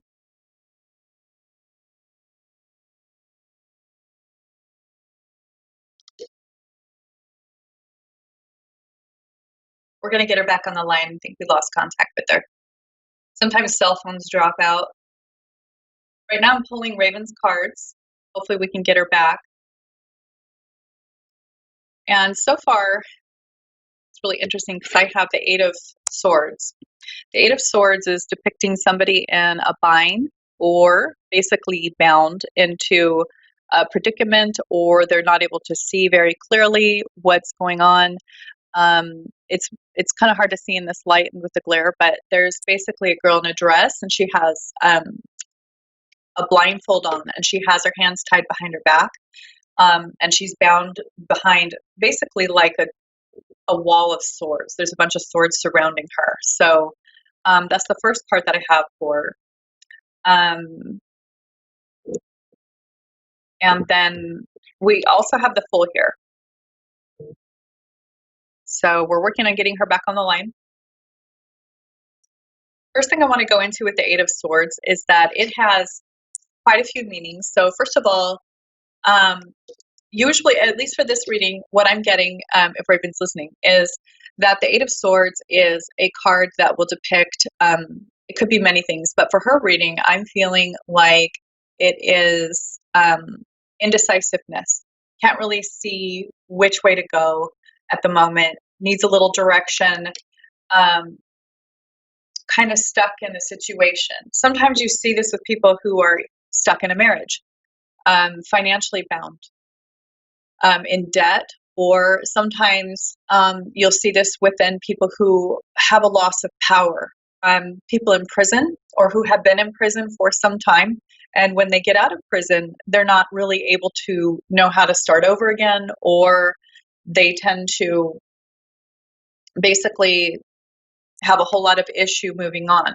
Well, it looks like we have Tiffany in St. Paul, Minnesota. I guess we lost Raven, unfortunately. How are you doing tonight? Good. How are you? I'm doing great. How would you like to start your reading tonight? Do you have a question or a topic? Well, I don't know. Not specifically, I guess. I'm just kind of wondering what my next step is. I'm not sure what I should be doing in general. Right. Okay. That's interesting because before we got you on the line, we had unfortunately had a dropped caller, but I had been I pulled the Eight of Swords, and I had been just talking about indecisiveness for the next person on the line. This is how spirit works. So I got an indecisive and not quite sure what to do next. So did you say this was for career or just in general? Just in general, in life. You know, okay. Yeah, so the Eight of Swords depicts somebody who's blindfold. They're not sure where to step, where to go, what the next move is. They're bound a little bit.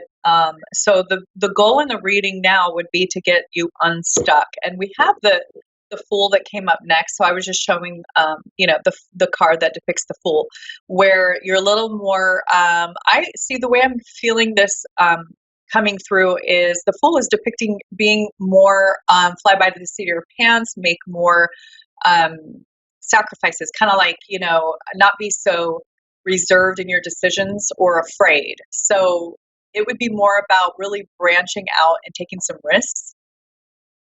Okay. And that's what I'm getting for your reading.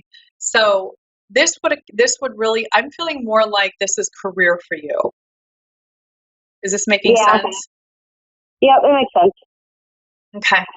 And, I feel like there's even someone who I'm getting the High Priest now with the cards. And I really feel that there is somebody who could guide you into a new career or a career change of some sort, or just even staying where you are, but being able to be promoted. Okay. So there would be a man who would be able to assist you in that and give you some counsel on that.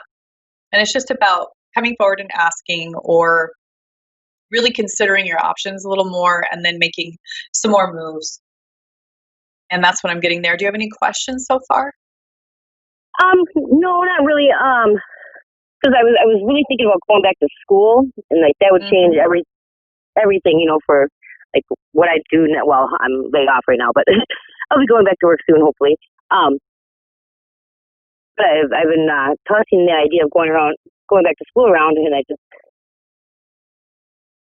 maybe I should just take that chance. Cause yeah, that's what I was getting with the counsel from this person, I'm getting that very well could have been, education, continuing your education, going forward, in a new area of your career or a new career altogether. So that would absolutely fit into what this is saying here. And so then the next option would just be, okay, what would you go into? How long would you be able to go to school? And if you wanted to further your education, what major would you go into? So I'm really feeling like you're drawn towards the life sciences and serving people, caring for people. Yeah. Do you have experience in that now? I'm sorry, what? Do you have experience in that right now? Well, I do a lot of customer service and stuff like that, and I have a couple close friends that do have some nice nonprofits that serve the community. So, a little bit. Yeah, I really think that you could go into something that serves others, takes care of people who need, a little extra help, or like maybe even like rehabilitating people in some way.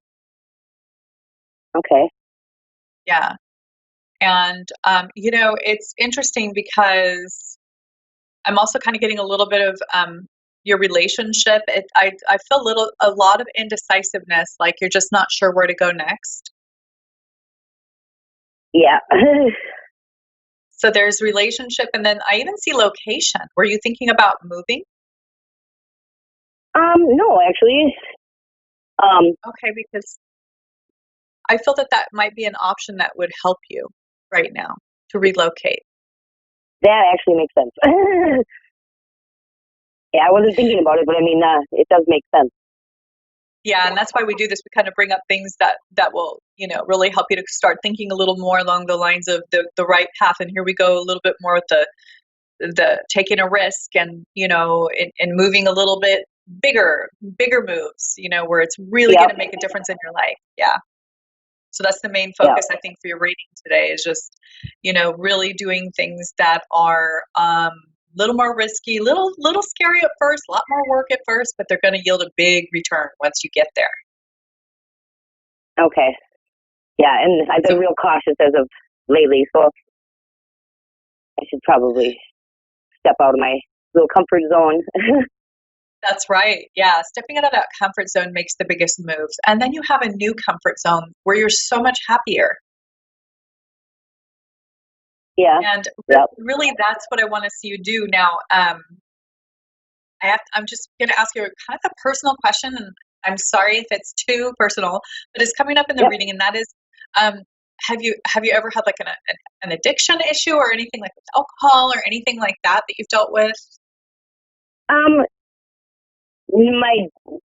dad was an alcoholic, and I've been drinking a lot more lately. Mm-hmm. So I guess that would kind of make some sense. I've been drinking more than I usually do, for sure. Okay. Now, with no judgment totally aside, I'm just seeing that that's basically something that's going to sort of stop you from making more progress. And it's kind of, it's just kind of what people do when they're bored or they're just like, what do I do next? And they kind of start resorting to those habits to like, just it's sort of like a way to pass the time, and it's a way to people socialize. But I'm seeing for you especially that can really stop your progress, and that it's probably better to scale back to like maybe close to zero alcohol. Okay. For you. Yeah. And that's just what Spirit's telling me, because they love you, and all your spirit guides, your ancestors, your all the angels, they love you, and what they want to see for you is the best possible outcome. And I see that there's they're holding up like a big old chest of gold. They're basically saying there's all of this stuff here for you as long as you just know you're worth it and that it's here for you. It's always been here for you. We just need you to know that you're worthy of it, you're capable of it, and it's absolutely possible, and it's here waiting for you. And it's like they're waiting for you, where there's all this money and opportunity and a lot more happiness. All right. Yeah. That's That's good. that's what Spirit wants you to know. Yeah, this is all good stuff. So I'm just out of time. Thank you so much for calling in. I really hope that you have a great night. And you can always reach me, AnnaOlsonIntuitive.com, if you'd like to continue. Okay. So I hope you have a great night. And if you need anything else, let me know. Okay. Thank you very much. Hey, you're welcome. Bye-bye. Bye. So tonight, it's interesting because I didn't know I was going to get a call to do a medium reading, and we had, this really emotional medium reading for a grandmother who had lost her grandson, who was also very close to her, who she raised, which is like a son. And, I just love how Spirit works. Spirit can tell anybody in their intuition what's happening, what's going to be the next step. And I just urge everybody to tap into that. You can pray and figure out or meditate, however you do it, how you best to kind of really tap into your own intuition, use your own discernment to move forward. So again, AnnaOlsonIntuitive.com is my website. I'd love for you to reach me if you'd like more information. I'm also on Facebook at Anna Olson Intuitive. Your best bet is my website, but I do check both. So thank you so much for watching. I will see you next week. I'm here every week, Thursdays, 6:30 Pacific Standard Time and 9:30 Eastern Standard Time here on A1R. I'm Anna Olson with Insights into Consciousness. And I thank you so much, and I will see you later.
To A1R Psychic Radio, Earth's #1 psychic radio network, and watching Moonstruck TV, Enlightening Television. Welcome. Time for Guidance with Glennis. With Glennis Ewing. Live from the tranquilroom.com.au. Connect direct. In North America, dial 888-454-2751. In London, 20-3519-2158. In Sydney, dial 02-8488-3147. Or online, contact us through our Facebook page, facebook.com/psychic radio. our websites, AskOneRadio.com or Moonstruck.tv. This is Guidance with Glenn On A1R, the Ask One Radio Network.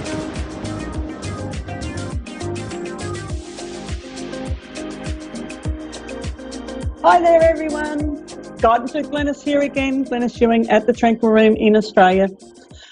All I can say is, oh my God, the messages that I received last week by having my guest mentor, Bethelaine Haynes, on last week was just incredible. You know, people just wanted to know more about what she does. So I've heard your call and I've messaged Beth, and she's going to come on again in 2 or 3 weeks. We've just got to finalise the actual date on that, but she's coming back.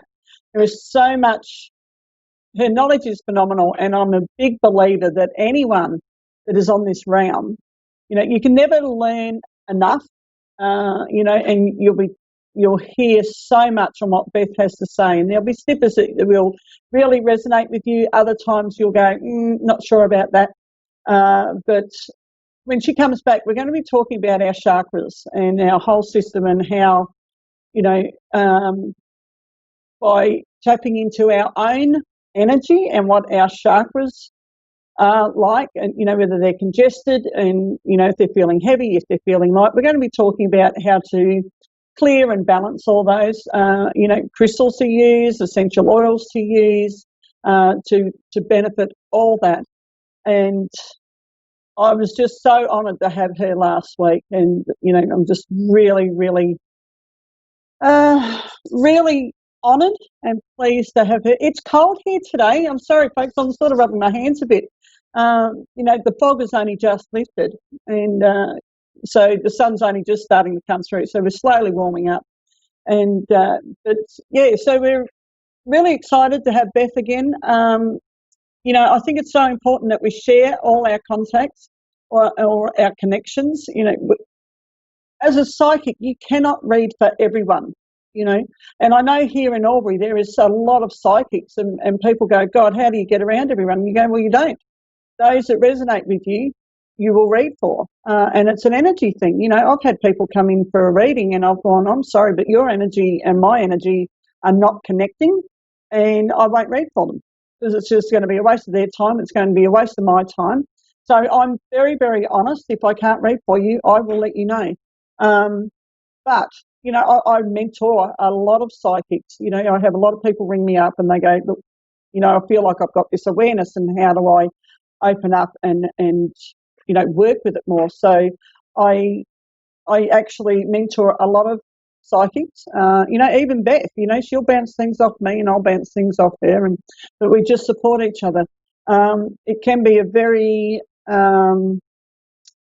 competitive industry to be in, but you just got to rise above that and just be honest to you. Always work with your highest, best and good, and always read for your highest, best and good of your clients. I think that's a really, really important thing for everyone to take on. You know, if we work from our heart and not from our ego, the world would be a far better place. So that's just my thoughts. You know, I've been doing a lot of pondering today. Yeah, so but really excited to have Beth again. You know, last week was just incredible, and the messages I received, I was just absolutely blown away. You know, there's so much that we didn't touch on with all of Beth's ability. So yeah, I'm looking forward to getting back with Beth and having her on here again, because I think it was one of the most watched shows I've had so far. So I'm really, really proud of that. Yeah. Anyway, let's get on with the show. So we have the beautiful Donna from Ohio. Hi, Donna. How can I help you, doll? Yes, I was wondering if possibly you could read for me. Absolutely, honey. I Now, lost today, someone very, very close to me. Very close to me. I didn't get to say goodbye. all righty. So today, Donna, I'm using the Oracle cards. I'm using the Psychic Tarot by John Holland. Now, you were not able to say goodbye to this person. I'm just going to draw a card and just, yeah, I'm just need to draw a card on that. Just take a big, slow, deep breath in for me, Donna. Okay. Okay.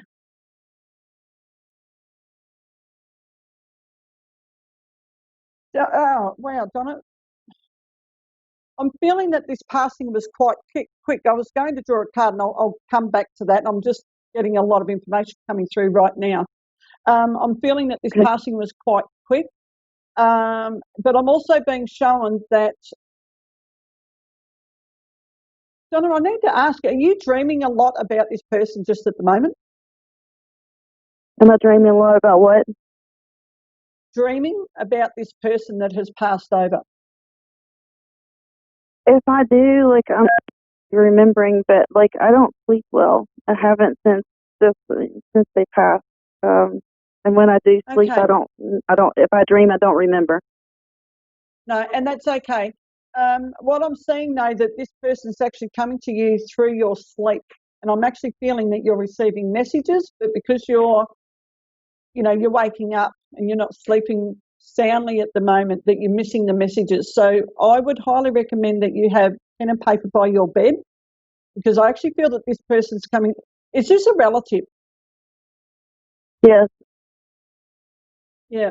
I feel that this person's really coming to you through your dreams. They've got messages for you for your dreams. Oh, man. Are you feeling when you're in bed, Donna, and you've got your blankets or your sheet or anything over you, do you feel that there are times when there's a pressure around your feet? It's like someone sitting on the end of your bed, and you feel, when someone sits on your end of the bed, you've got to move your feet away because the bedding gets quite tight. Are you feeling that at the moment?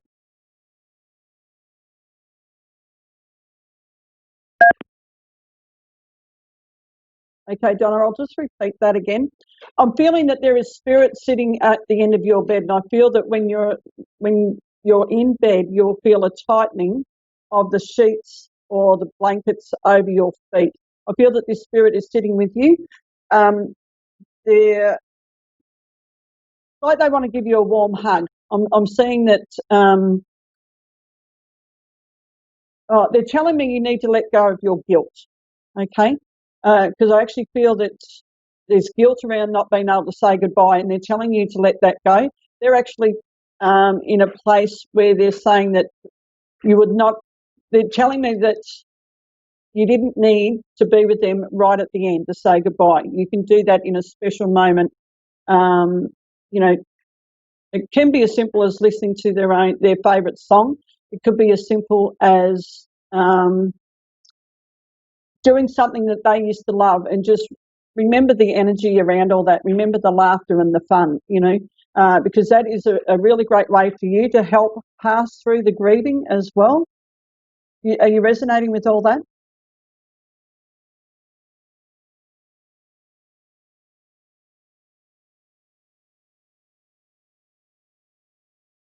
Okay.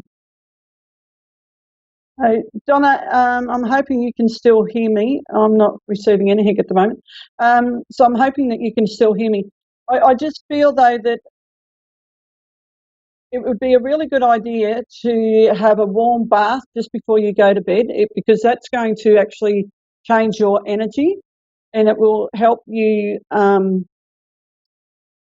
settle down more. It's like you settle, with a baby, that you give them a bath before they go to bed, and then they have a really good sleep. And I feel that it's a really beautiful way to drop your energy down, and it will actually support you in going to sleep. But I'm actually feeling that you're going to be, if you're not already, I feel that you're going to be getting a lot of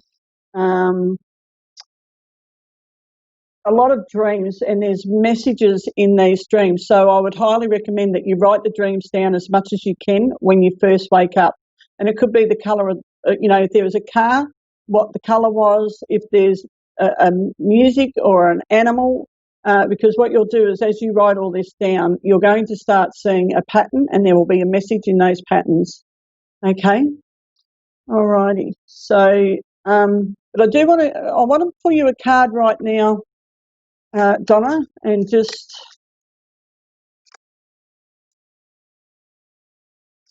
bear with me. This one's bounced out. So, Donna, okay, so what I'm getting here is there's recognition and reward, okay? So this is a card for you today to let you know that there is spirit around you.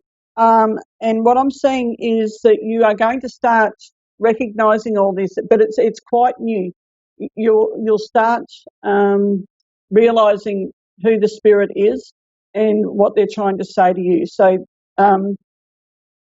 obviously be really upbeat and really let your energy rise. And the more grounded you are and living in a more positive tone, that you are going to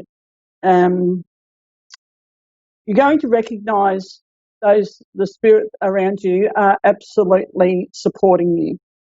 Okay.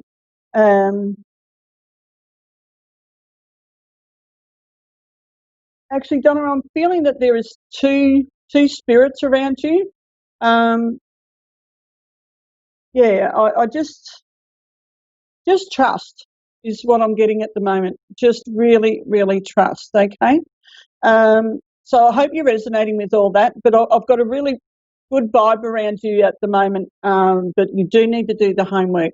So once you actually can get yourself in a state where you are sleeping better, I feel that you're going to be receiving more and more messages. Okay. So thank you, Donna. Thank you for the honour of reading for you today. I really appreciate it. Okay, folks. So that's a really important thing to note, that, you know, if you're doing a lot of dreaming, that spirit will come to you through your dreams.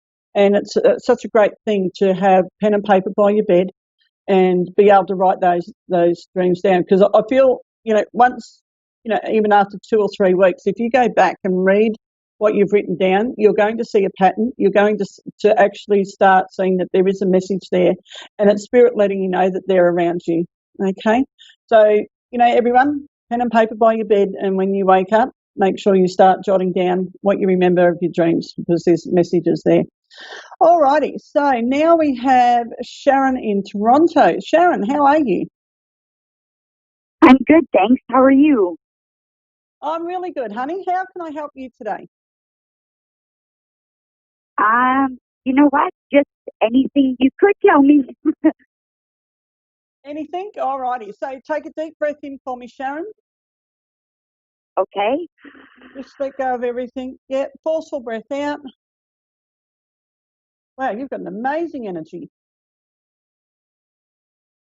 I'm sorry, honey? You've got an amazing energy around you, a really positive vibe. I feel like you're the type of girl that I want to go out with at night because I think you've got a lot of fun around you. Your energy is a lot of fun.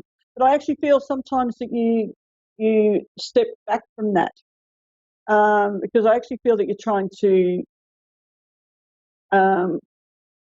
please everyone. Honey, the only person you've got to please is yourself. Okay, so what I want you to let go of everyone else's judgments. I feel that there's someone around you that has been clouding you quite a lot, and they're trying to dampen your effervescence. But I want you to step right into that, because there's so much positivity around you, and I'm. Oh yeah. Sharon, are you a healer? Like, do you work as a nurse or a doctor, like in a healing realm? I work with people. Sorry, I'm a superintendent, so I work in an apartment building. Okay. I just feel that you need to be more working. Oh, it's almost like when you meet someone, they all tell you their whole life story within minutes of meeting them. And I feel that at times that it can be quite overwhelming for you.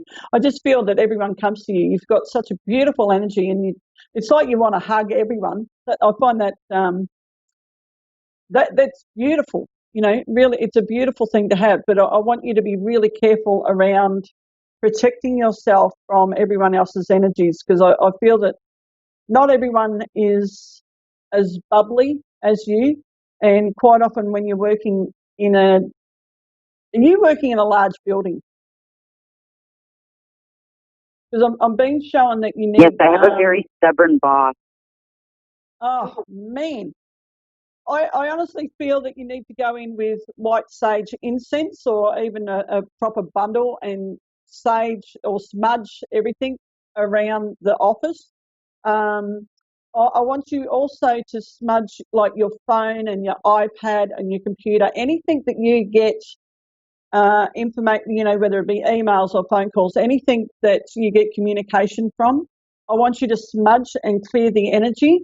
I'm also being told that you need 3 living plants in your office because it changes the energy and it actually makes the air that you breathe more cleaner. But you're also going to find that it will change the energy in the room. Okay. Um, I'm feeling, Sharon, just at the moment that 4 to 6, I'm being shown 4 to 6 months, and there's going to be a change in your boss. I feel that there's something coming towards them that they're going to have to shift with, and it's actually going to bring a softening to your boss, if that makes sense. I'm actually feeling that there's a massive change in your boss coming within 4 to 6 weeks. So just hang in there for that. Are you resonating with all good. that? Yeah, no, really, there's a lot of positivity around that. But also, Sharon, are you contemplating moving at the moment?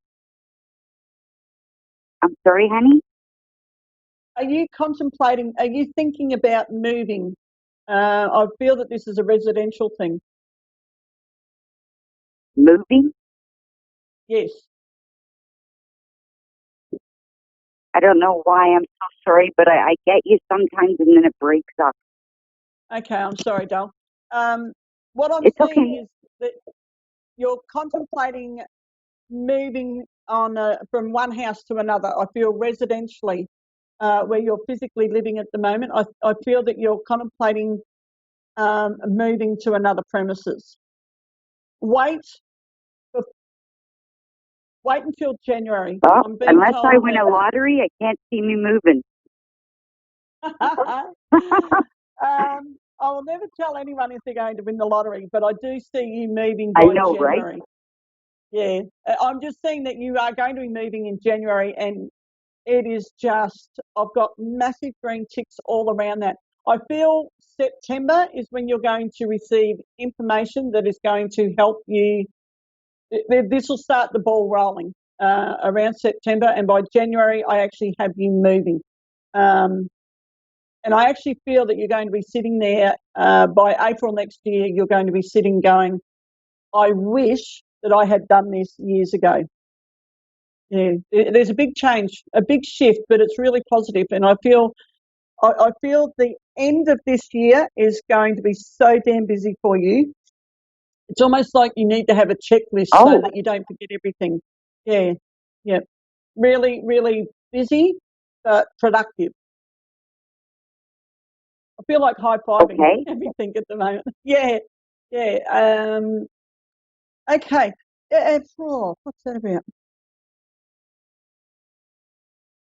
Yeah, there's a big change happening around your work, Sharon. There really is, and it's going to be a far better place to work.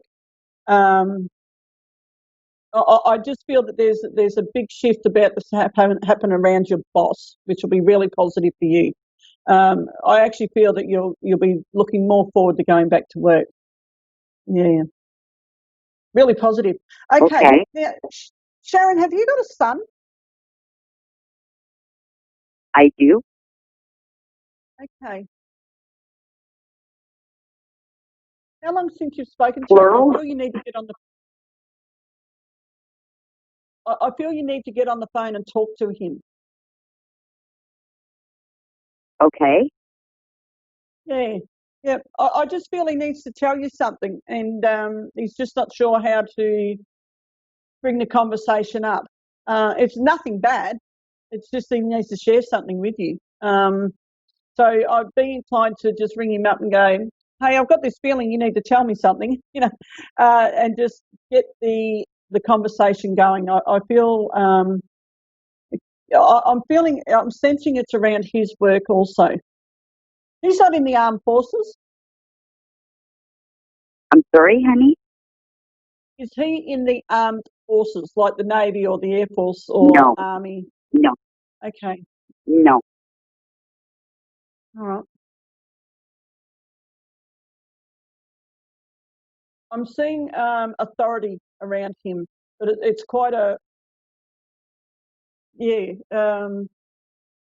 or he's looking at going down a different path. He may be just about to think about going down a different path career-wise. I just feel that you need to have a massive conversation with him. Now, what I'm also hearing is that you really need to speak from your heart in regard to this conversation, okay? Step out of your head and really be open and honest when you're talking with your son, because I feel that he's going to want to know exactly what you're feeling and you need to say exactly what you're feeling. Don't say what you think he wants to hear, okay? Because I feel that oh God, I'm being told he can read you like a book. So you can't hide anything from him. I feel he's very intuitive, actually. I feel he's quite open on a spiritual or a psychic realm. I feel he knows. I'm being told that when he was little, do you know if he used to speak to spirit, or did he have an imaginary friend? Sorry, honey, I'm sorry. Yeah, I'm just feeling that when he was little, he had an imaginary friend, but that imaginary friend was actually I feel he can talk to spirit, because I'm seeing him so open, really, really open, but I'm feeling that there is something that he's about to tell you, but he wants you to be fully 100% honest on what you feel with this conversation, okay? Oh, yeah. Yeah. Yeah, I have more than one son, but I know who you're talking about exactly.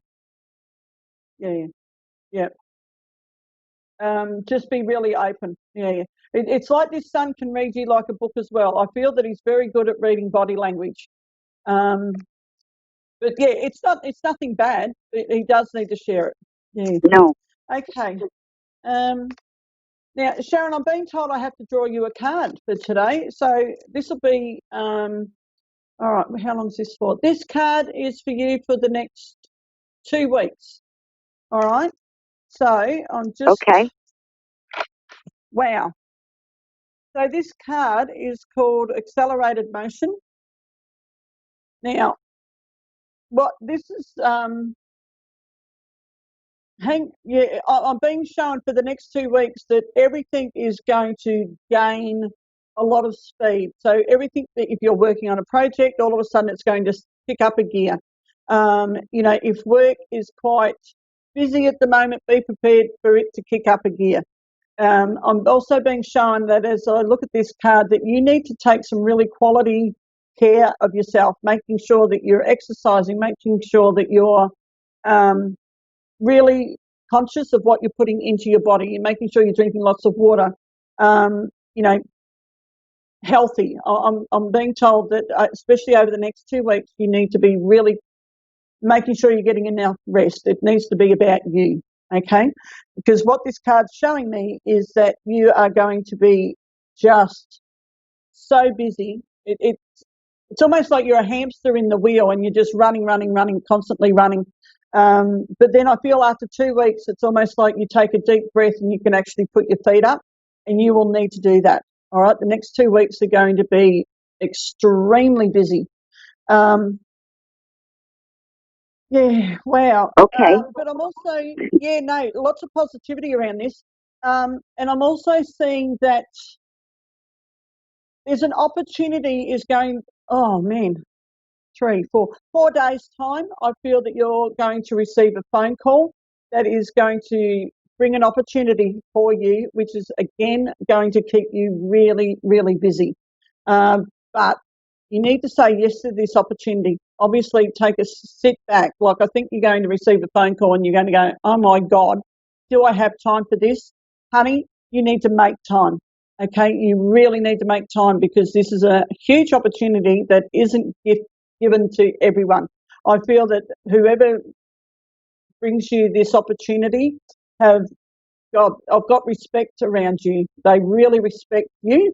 And obviously it's work related, but it's actually going to really support you in the future. So it may mean that for a month your life is going to feel a little bit chaotic, but it's going to be such a massive thing for you. I actually feel that you're not going to understand how big of an opportunity this is until March. I'm being told March next year. So I feel there may be, something around work that you may need to do. And in March next year, you are absolutely going to be rewarded with everything that you're just about to do over the next month. Okay? Okay. Yeah, lots That's of positive great. stuff around that, Sharon. Yeah.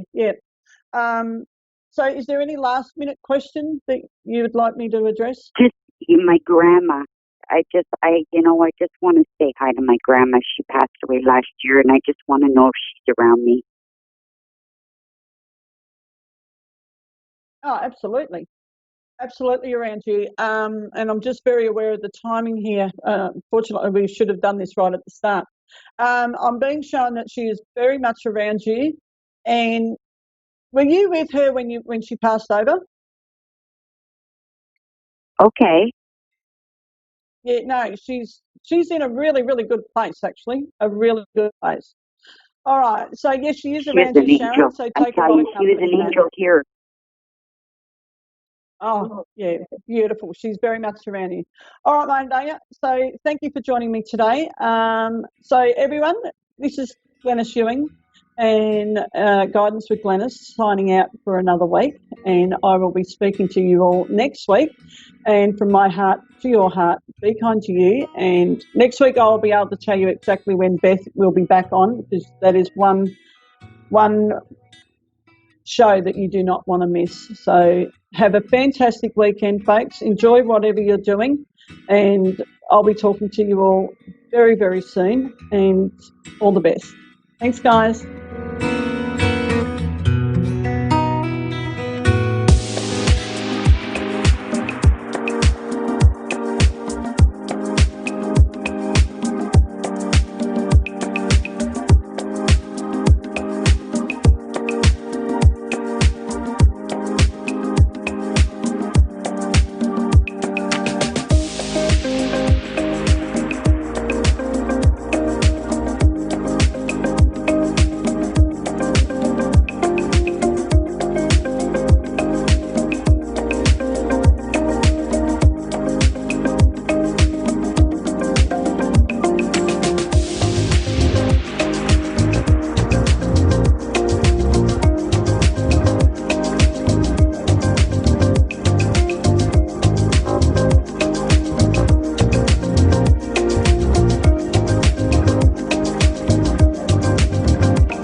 To A1R Psychic Radio, Earth's #1 psychic radio network, and watching Moonstruck TV, Enlightening Television. Welcome. Time for Your Time to Shine with Julie Yeager Walker. Live from Wings of Souls with Julie.com. Connect direct. In North America, dial 888-454-2751. In London, 20-3519-2158. In Sydney, dial 02-8488-3147. Or online, contact us through our Facebook page, facebook.com/psychic radio. Or one of our our websites, askoneradio.com or moonstruck.tv. This is your time to shine On A1R, the Ask One Radio Network. Good evening, everyone, and welcome to Your Time to Shine, a radio show designed to help you explore your own divine gifts. How are you this evening? I hope everyone is well. For those of you who live in United States, we just came off of a long weekend, Memorial Weekend, celebrating all of those who have served and are still serving. I say thank you for your service on behalf of myself and everyone else. Thank you for what you do to keep us safe, and we appreciate all that you do. So I had a really interesting conversation on Friday. Darlene, who used to co-host the radio show with me, we had Coffee and Connections with Spirit on Friday. It was a group reading. It was fantastic. I think we're going to be offering it again in June, but definitely in July. But one of the questions that came up that has really stuck with me throughout the week is about acceptance and acceptance of who you are. And this had to do with this person. She is a medium, and she's just stepping out into her power. And, for those of you who are intuitives or psychics or mediums, coming out of the closet is really tough. Really owning that power and being who you are, because there's so many judgments in the world about what we do. And so she was asking how to navigate that, because there are people out there within family, within friends, that they don't understand what you do, and they don't understand all of this stuff that you feel and do and be. And so as a result, they end up sometimes shunning you and not accepting you. And as anybody, it doesn't matter if you're a medium or a psychic, anybody who shuns you, who judges you, who doesn't understand you in whatever capacity that is, it's really hard, because as a human, we are here to love compassionately and to take it all in. And we take that personally when someone judges us, criticizes us, tells us that we're little to nothing, and it affects the way we operate. It affects our psyche and how we deal with everyday life.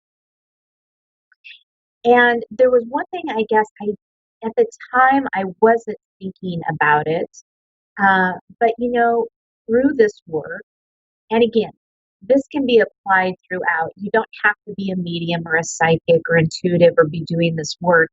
This goes in general for people who feel that they are misunderstood, where people don't understand who they are, their lifestyle, their choices.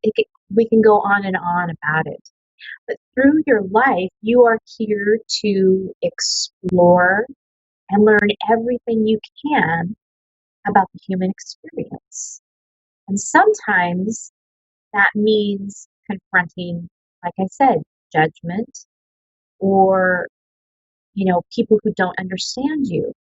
And so in understanding this piece of it, in order to own and to take back your own power, sometimes those people actually have to drop out of our lives or leave our lives. And that's really, really tough. I've actually had this happen to me with a couple of people in my life. People that I've had, one who was a very good friend for many, many years. And, there was a situation, and, that person has now dropped out of my life. And it's a lot of times, it's almost like dealing with a death. When you have, been with somebody and you've been by their side for years and years and they've just been a part of you, when they leave, they take a little piece of you with them. And so it becomes really tough to let that go. But sometimes, in order for us to grow and to become into who we are, some of those people have to leave. They have to, be dropped out of our lives. I don't know how that sounds really harsh, but in reality, there's not a whole lot to other descriptions. It's just that basically they don't fit within our lives. Either we have grown and they have stayed where they're at, and so we've essentially outgrown them. And so you're going to come upon these people in your life where you've grown side by side all these years, but then all of a sudden, now you're taking a leap and you're outgrowing them. And they don't understand. And it's time for you to part ways. And it's tough. But in order for you to continue on your journey, continue learning, and be this human and take in all the experiences that you were born to live in this life, sometimes those relationships have to slide and they have to leave. It doesn't make it any better, but it's a matter of accepting it and taking back your power and saying, this is who I am, owning it, and then being okay with it. So again, some people are going to stand beside you all the way, and then there's going to be others who are just going to fall by the wayside. And we just have to bless them. That's the biggest thing, is bless the relationship, thank the relationship for being here and being instrumental in your learning and your expansion in your human process. So accepting who you are, big, big thing. And again, like I said, it's been with me all week. So I knew there's somebody out there tonight that needed to hear this information. So I hope that has helped you to stand in your power, to accept who you are, and let those fall by the wayside, because you are the only one that has to know about your journey and your story. Nobody else has to understand that. And that's the hardest thing for us to comprehend as humans on this journey. So with that, we are going to go to the phone lines. We've got Kathy in Tallahassee, Florida. Hi, I'm here. Can you hear me? I can hear you. Hi, nice to talk to you. What's your name again? My name is Julie. Hey, Julie. I would love to see if you can connect with my mom, Patsy. She passed in 2017, and I've stuck with her several times through someone else. And I don't know, the lady with the long black hair, is that you? I had a reading with her a while back. Huh? No, it is not me. No. But in fact, I was listening to y'all last night, and I heard my commercial. I said, that's me. But it's been quite a while, and I would love to see if you can connect with her. I just want to, see if things are on track with my house. I got a new house in my name, and half of it's paid for. When someone passes, you get your inheritance and all that. But it's in my sister's name. And my mom told me not to worry about it with the other medium through him. But I just want reassurance, because I have still, some to pay on it. But my sister hasn't put it up in my name yet. And, you know. And my mom, we were real close. I'm the youngest of three girls, and she sends me a lot of red cardinals to my windows every day. Oh, So, lovely. That's awesome. Well, it's funny because everything I sat down here before I got on the show, and a lot of the things that you're talking about has already come through. I actually picked a card, and guess what the card says? It says, "There's nothing to worry about." That everything, in fact, things will turn around, and will they turn around, and will my sister put my home in my name? It's like half of it was paid for through my inheritance. I have paid for sorry, my voice is a little bit hoarse. I got a sinus infection. I have paid like $6,000 in 3 years to be going on my fourth year here. It's like a condo, a townhouse, and it's close to our family home and our family property, which my sister bought. She got the family farm, and I got a new house. And I get frustrated with my sister, and we butt heads a lot because I'm like, you need to put it in my name. And she was like, not until you, pay the loan or whatever. And we just end up arguing about it. Yeah, I do see this. I do see this coming to. I do see this coming to resolve. I was feeling knots, and like my stomach was tied up in knots. And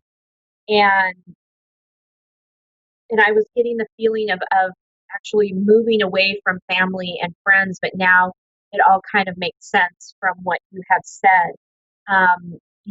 You guys are on this journey, and your mom is right there with you.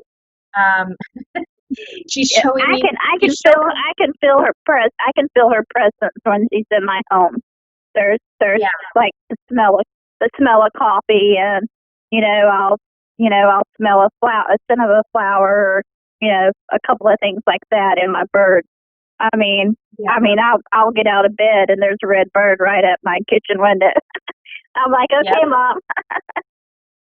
Yeah, she's with you all the time. I'm seeing she loves all of you guys. Okay, but there's like this huge,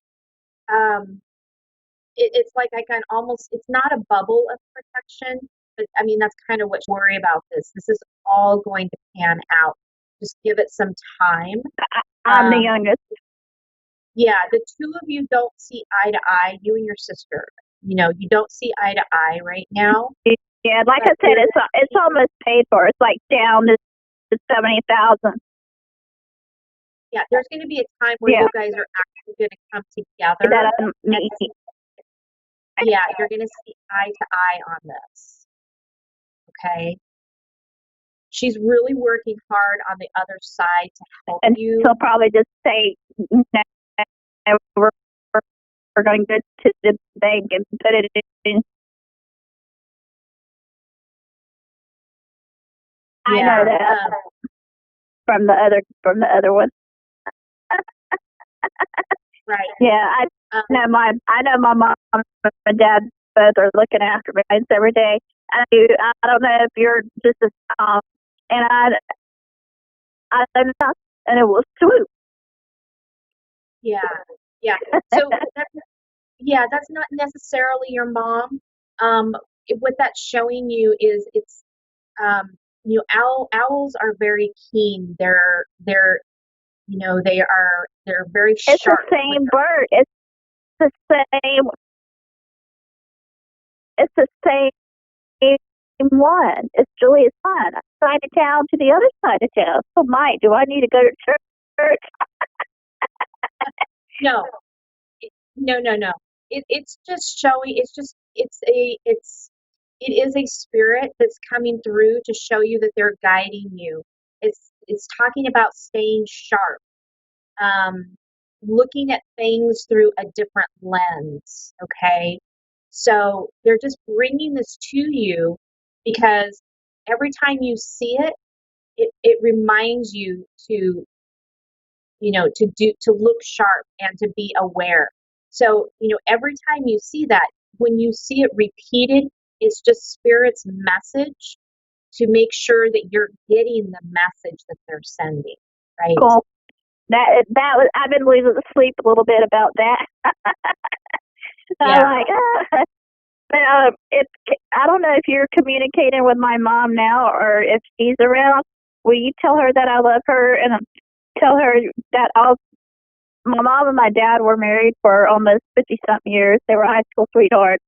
And just say all of the girls, we're all okay. We argue still, and my mom had it rough when she passed, toward the end. And it's like when the will and all that stuff came out, that's when the arguing began. And we've come a long way, told my mom. But like I said, it's just I get so stressed and anxiety because of my sister and how she is, trying to do everything on my end. I want to pay my own mortgage. I want to pay my own loan. I get tired of having to go through her. Right. Yeah, it gets really tough. It gets really tough when it comes down to things like that and finances. I'm being shown that your sister thinks that she is trying to protect you and keep your best interest at heart. And you just need to continue to tell her that you know what's best for you. She's really being kind of that big sister, and her heart is in the right place. Okay. So your mom wants you to know that. Tell Mama that I know she loves me. I don't hate her. I just hate how she is sometimes, and it just really causes me anxiety a lot. I just wish she would say, okay, you've been doing good on your payments and all that. Let's go to the bank and put your house in your name. I just want to live my life. I'm 55, and I want something to call my own. This house is almost paid for. Why she just won't go ahead and do it? I don't know. Maybe she's afraid I won't fall through, or maybe she's trying to protect me in a good way. But I think in a couple of years, I just worry she's going to get mad at me or something and say, well, you're going to have to get out, or something like that, because she's the homeowner. I'm not the homeowner. And tell my mom that's what I stressed out about. Yeah, that's not. I don't see that happening.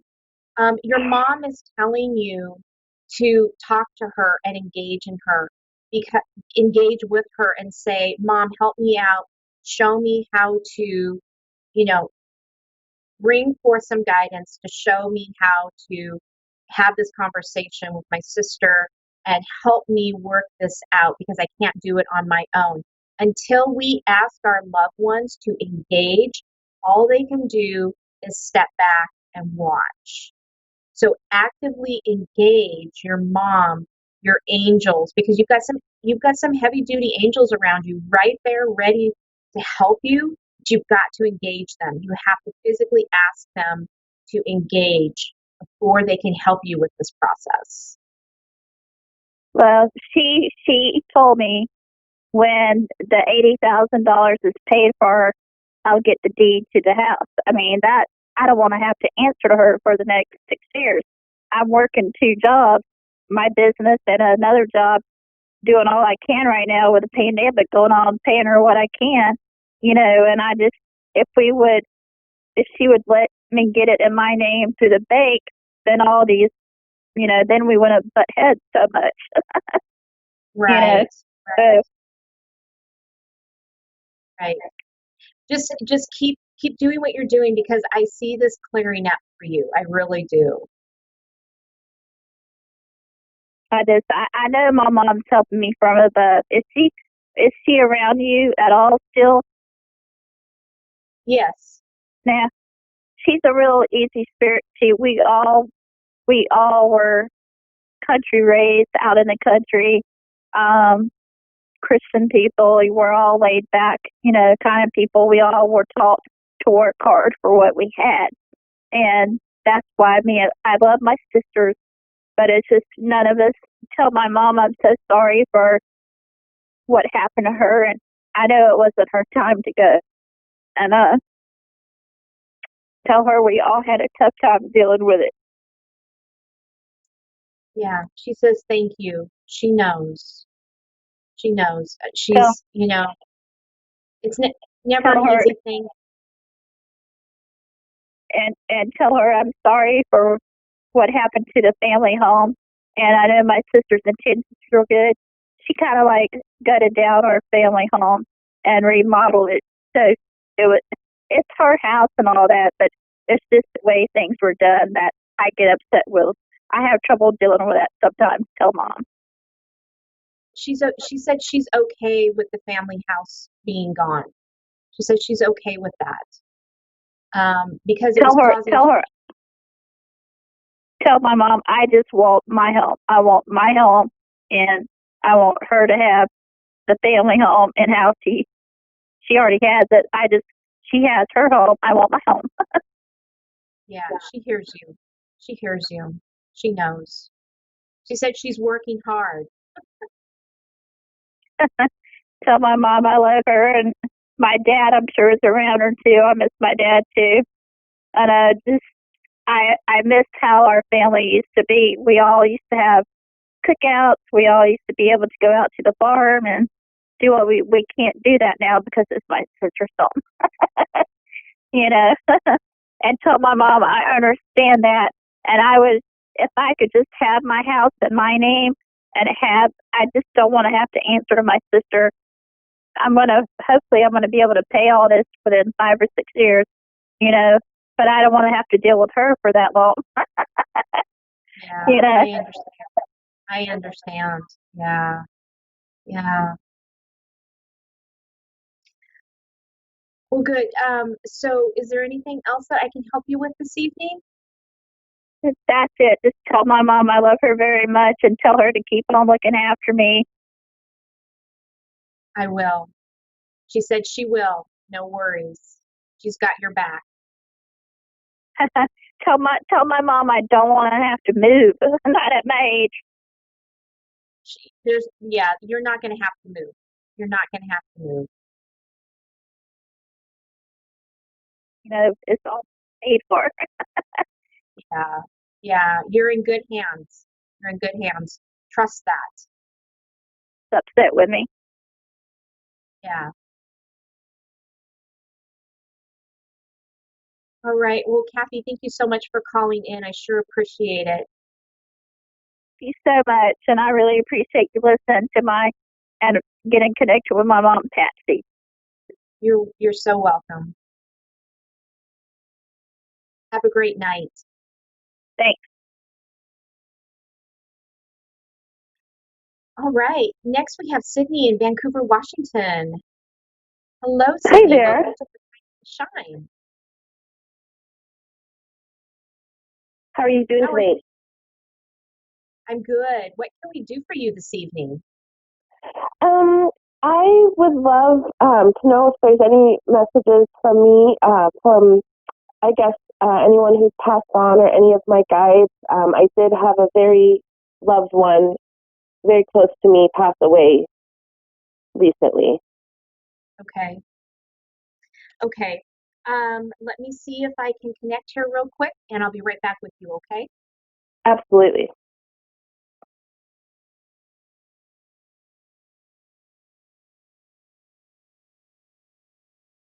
So Sydney, I have a male presence coming through right now, showing me like a celebration. Maybe you guys you friends and family gathering in a park. There's lots of community and honoring and celebrating. Have you guys done a recent celebration? No, we haven't. We definitely want to do something eventually, but due to what's kind of going on in the world, everything's pretty much shut down where we are. Okay. Okay. So I'm being shown that there will be this celebration where all of you can kind of come together and celebrate and be in joyfulness.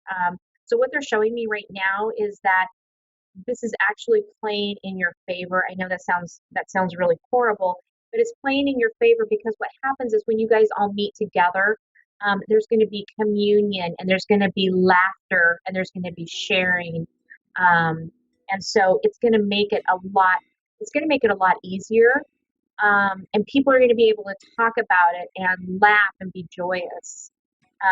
Okay. So it's going to be a really fantastic thing. That's awesome. Yeah. And Sydney, I know we are coming down to the last couple seconds of our show. I do want to say just real quickly that you have so many guides and loved ones around you, spreading so much love. You are so protected.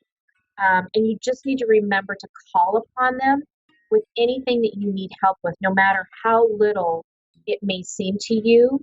Call them in because you have a lot of loved ones around you. Okay. Thank you. You're very welcome. Thank you so much for calling in. I really appreciate it.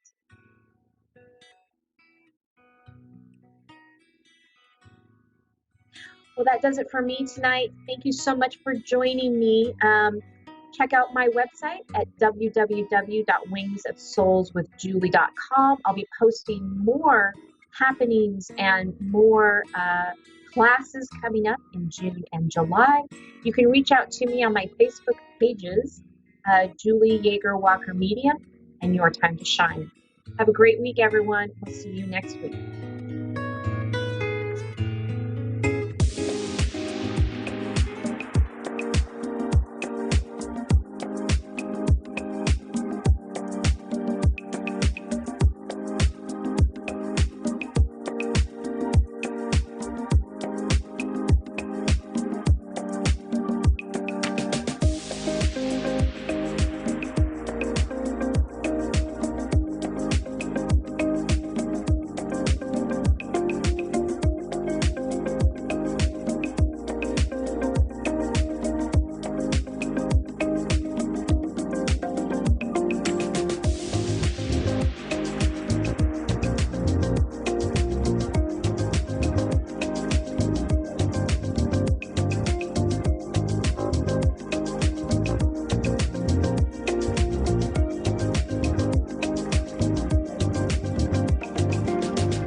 listening to A1R Psychic Radio, Earth's #1 psychic radio network, and watching Moonstruck TV, enlightening television.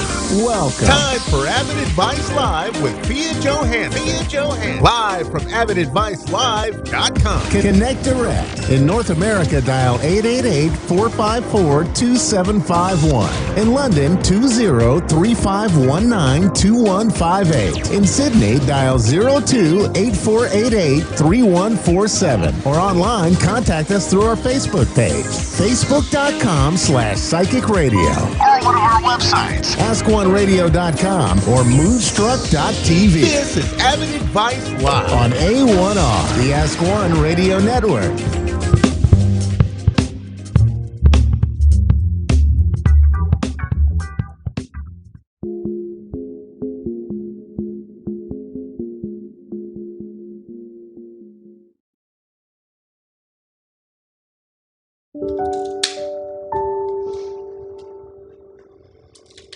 There is somebody's mom here. She directed to you right now. Fio is actually channeling my mother. I have her right now with me. She passed away 3 years ago. She says, forgive me. Caring for my mom was amazing. What she told you before, 3 days before she passed. That she loves me and that she'll see me soon.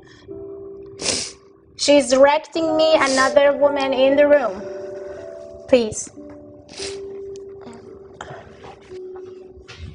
My grandmother was my mentor growing up. There's 2 women that directed by her right now. You and her. She's talking about the man that she was concerned, and she's still concerned, and she asked for forgiveness for that man as well. The man that she brought forward to forgive, that's my brother. She's telling you to stop being weak.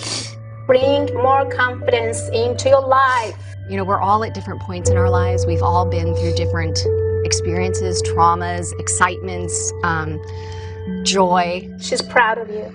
You're quick in something. You stopped something that was very hard for you to do. You wouldn't think that 10 years ago that I was addicted to drugs. She says, I'm proud of you. Continue. I never stopped asking the universe to show me the way. She's talking about your pain. Let it go. I don't have to have that story anymore. I don't have to hold on to the story of my pain, of my past, of my trauma. Today, I can let it go. Let it go! She said, can you forgive me? Yes. Say goodbye to all things that could stop you to succeed, to feel good, to connect with your soul. Say yes high. Yes. Loud. Yes. Louder. Yes.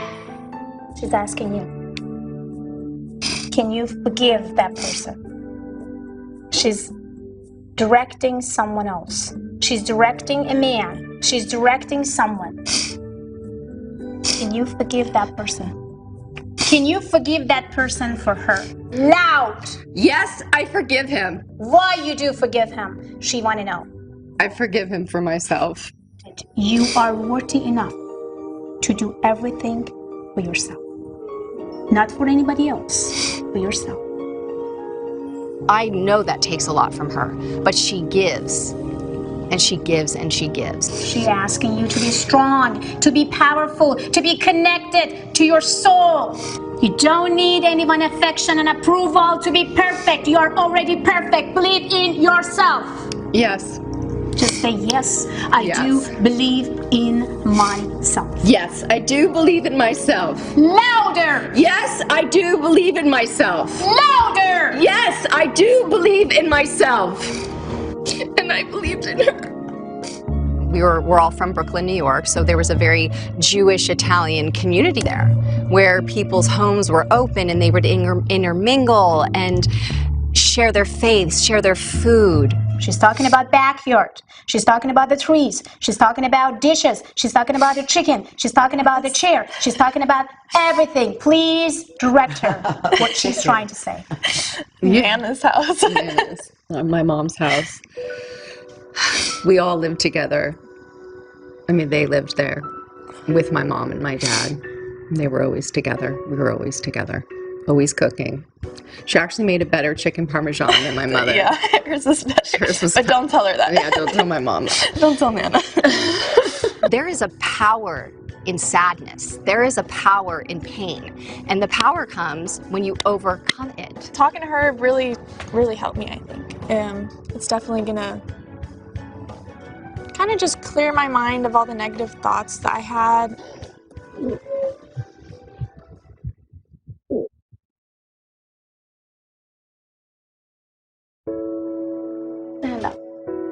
My father, Congressman Ron Dellums, who passed away a year and a half ago, visited Fia. Today was a day to remember Ron Dellums, who in 1970 brought to Congress an anti-war and anti-apartheid stance that was branded as radical and dangerous. Oh my God.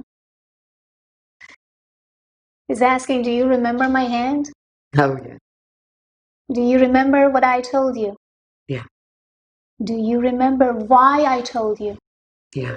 Dellums' youngest daughter, Piper, is proud that her father became an early voice against oppression in South Africa, applying pressure that would one day bring an end to apartheid. You said, take my legacy, take my mantle. You're the smartest person I know. Go into the world and heal the land and do it in your way. You know, Ron never gave up. He never became bitter. He loved people. This is not my hand, this is your dad. He wanted you to tell again, louder, louder and clear, what he told you. I'm passing you my mantle and passing you my anointing and passing it to you. You're the smartest one that I know. Run. There's so much work to be done. Run, run, run and heal the world and don't stop. Do it in your way. Run, baby girl. Do it in your way. So she spoke into me like a sister, but also like an angel. He said, I saw you when you cried in front of that candle. Why did you cry? She's given me the faith and trust and support that was being given me by my dad before he left. So she's done this beautiful transition of allowing me not to feel the void of his leaving. I don't know where to go when I'm not speaking with you, or I just don't know how to feel safe in the world without you in it. In the area where I don't have a female in my life because I don't have a relationship with my mother and I don't have a sister. She has stepped in with the feminine to remind me that I am also loved and purposeful and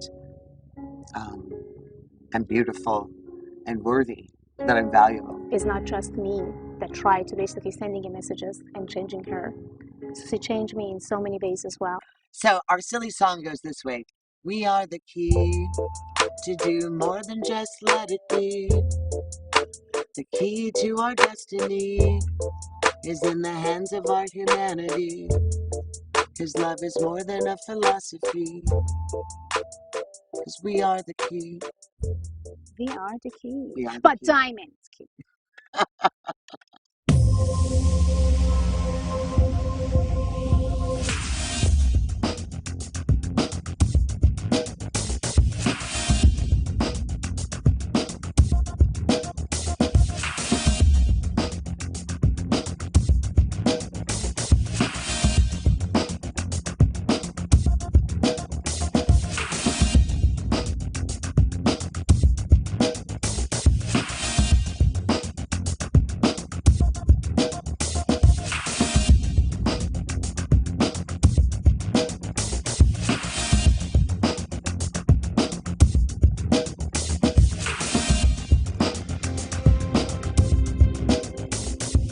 Welcome back to Times Square today. I am your host, Greg Roulette, and I am very excited for our next guest because she is known as the Persian Medium, the subconscious mind surgeon. She's a motivational speaker, clinical hypnotherapist, and celebrity psychic medium. This is going to be a fascinating conversation with my good friend, Fia Johansson. Fia, how are you doing? Welcome Nice to the to show. meet you. Thank you. I'm so excited to talk about what you've been up to because you've been getting some major attention lately, some amazing work with law enforcement. You've recently been featured in Forbes, Wall Street. Like, what's going on? Like, let's just start there. What's been happening with you? Yeah, I'm shocked too, to be honest with you.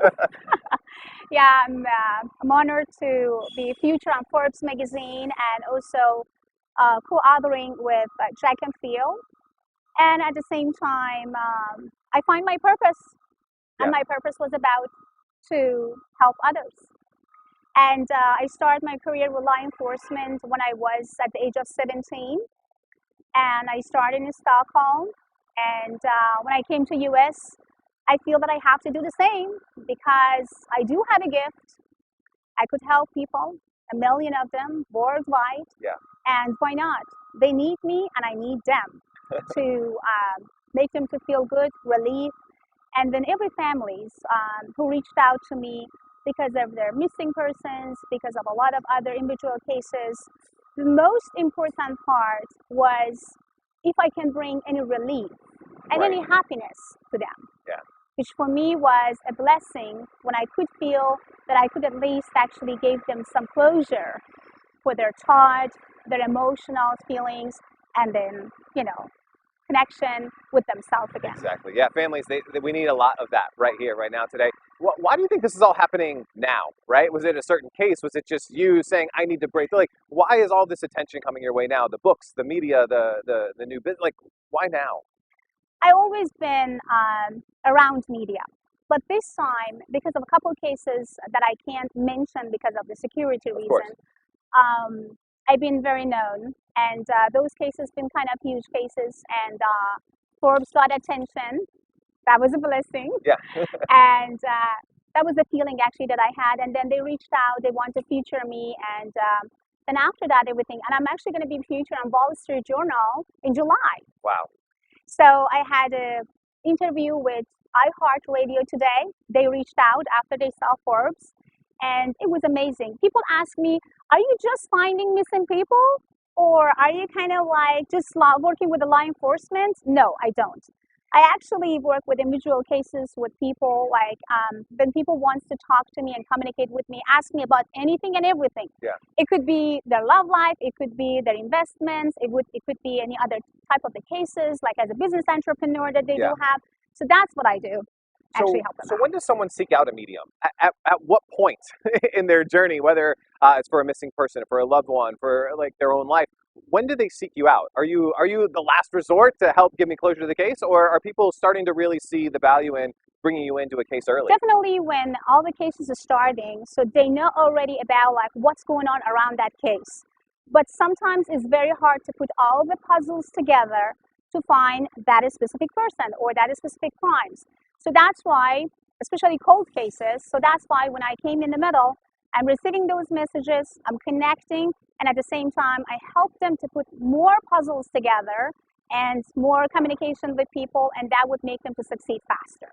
Now, is this something that law enforcement has been using for forever? Is this something new to them? It's not something new. CIA actually used psychics for so many years, and also other law enforcement also using psychic. Google using psychics, and but it's not every person. So you have to have a talent, you have to have a gift, and they are not a joke. If you are not deliver, if you are just pretending or acting, nothing good is going to happen. So you have to have the gift, you have to have a talent, and they want to see the proof and test. Yeah. And believe me or not, I think and I believe so strongly, law enforcement, they do have some psychic abilities by themselves because they knew what's going on, but they're not really believing in their inner voice or their thought and subconscious until they get in connect, example, with me, and I'm just like, well, you already found it, but you pass it on. Why? Because you doubted about it. So we do all have. We are based on energies. We pick up energies. We're receiving energies, but we have to listen and we have to connect with that energies. What do you think it is that makes you unique? Like, why do they bring you in for these cases? Because I'm stubborn and because I'm telling law enforcement what to do and not to do. And if they are not listening, I'm getting out from the room. And they know me. People who actually worked with me in the past, they know I'm real and I'm serious. people who may just shaking hand with me just because of other sources that been interviewed or introduced by. So then they kind of like, it takes time for them, maybe about 24 hours or 48 hours to get to know me. After that, they would say, well, whatever you says, yes, we do. I love that, and the stubbornness is taking you to really good Attitude, places yes. right now. I love it. Where do you want this to go? Like, so the writing the books, the getting the attention, working with law enforcement, working with like, where do you see yourself growing this? I have no roof. There's no roof for me. And as long as I can help other people, that's exactly what life is. I mean, I think I do have a gift just because of one purpose. Just be there for people and let people bring love and happiness to you. And as long as I know and I feel and I breathe, I would love to help as many as I can. So people who want to talk to me about their personal issues, because I'm a clinical hypnotherapist too, so I'm removing addiction, any type of addictions with hypno. Yeah. I'm also actually having master degrees, psychologist master degrees from actually University of Stockholm. So basically, I can do a lot for people as far as I did all my life. Like at the age of 7.5, when I found about my abilities. Yeah. From that time until now, everything is just rock for me. I love that. Now, this is a fun question we ask everybody on the show. If you could go back in time, right? So whether this is you just starting your business, maybe it was when you were young and you found out these abilities. If you could give yourself a piece of advice, knowing now what you know and where this has taken you, what would you tell yourself? Be your own leader. Lead yourself and always be yourself. Never try to pretend to be somebody.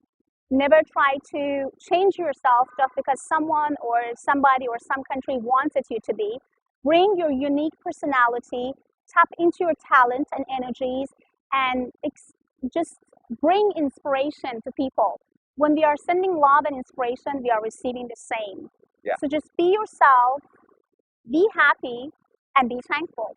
I love that. Now, if someone is watching this right now, and I know they are, and they're like, I need a Persian medium in my life. I need her to help my organization. Like, where can they learn more? Where do they see how you can actually help them? Sure. I do have a platform named Avid Advice, Okay. AVID Advice, avidadvice.com. So people can reach out through my avidadvice.com platform. I do have Instagram, Persian Medium, basically. Just type Persian Medium. Love it. I have over 1,200,000 followers already, so I would love to have more followers. So, and also avidawakening.com is my place in Corona del Mar, Newport Beach. Okay. But right now the waiting list is about like February 23rd, 2020. But people who would love to meet me face to face, I would say go to fiona@avidawakening.com, send an email, and I will be there for you in no time. Lots of different ways to learn more, lots of different ways to contact you. Please reach out because she can help you, whether it's getting closure or learning more or getting that insight into what you need to know. Bia, thank you so much for being a guest here Thank you so today. much. Thank you. Definitely. And we'll be back with more from Times Square today in just a minute.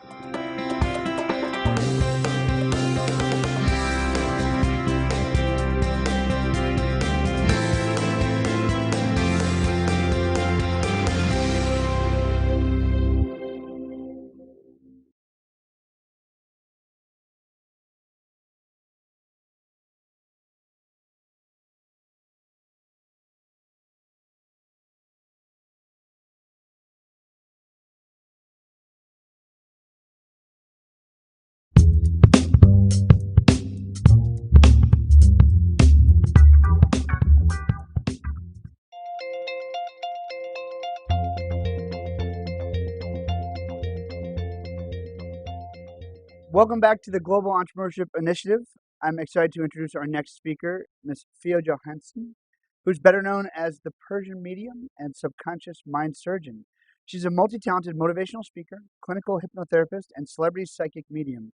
An author who works closely with law enforcement to help locate missing people and solve difficult criminal cases with detectives and as well as private investigators.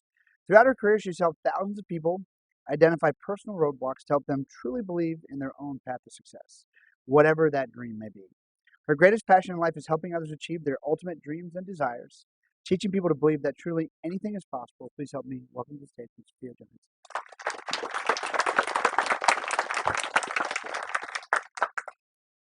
Well, hello everyone. I love the spirit in this room. Really, I do. You guys having amazing spirits, which actually helping millions of people so far. As Nick said, my name is Thea Johansson. I'm a medium and subconscious mind surgeon. I will share a couple of my stories of my life, which both kind of funny, at the same time a little bit hurtful, but good to know about how the medium could feel sense as a person. I was at the age of 7.5 when I found that I have some sort of power.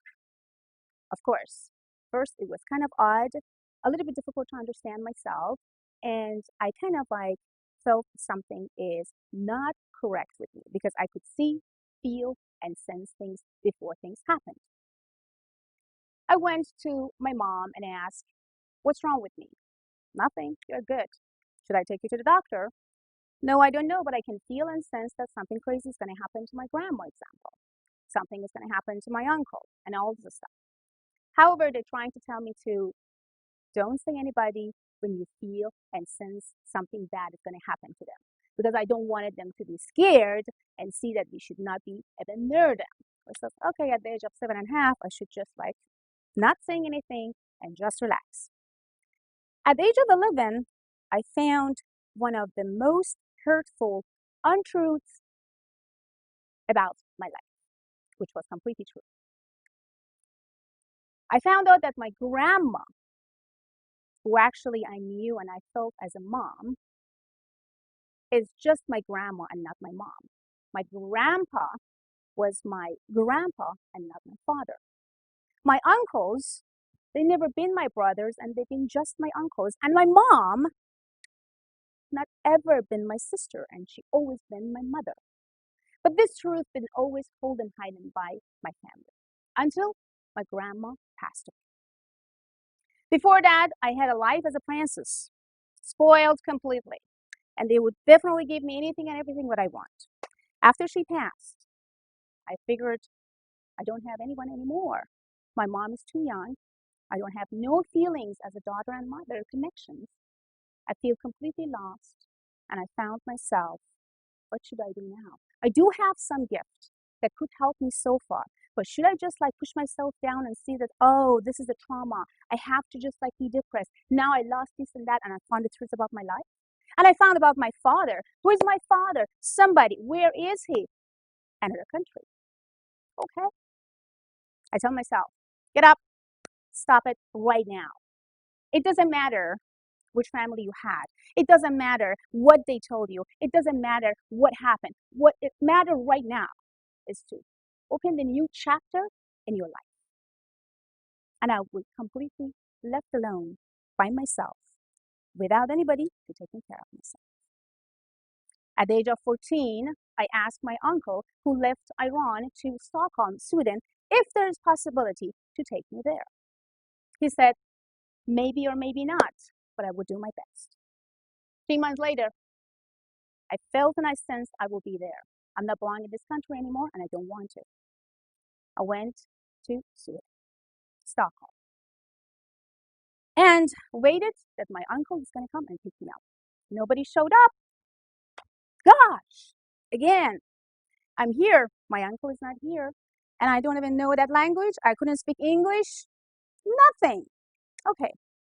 Then, Miss Fia, you are here with nobody again. So what happened?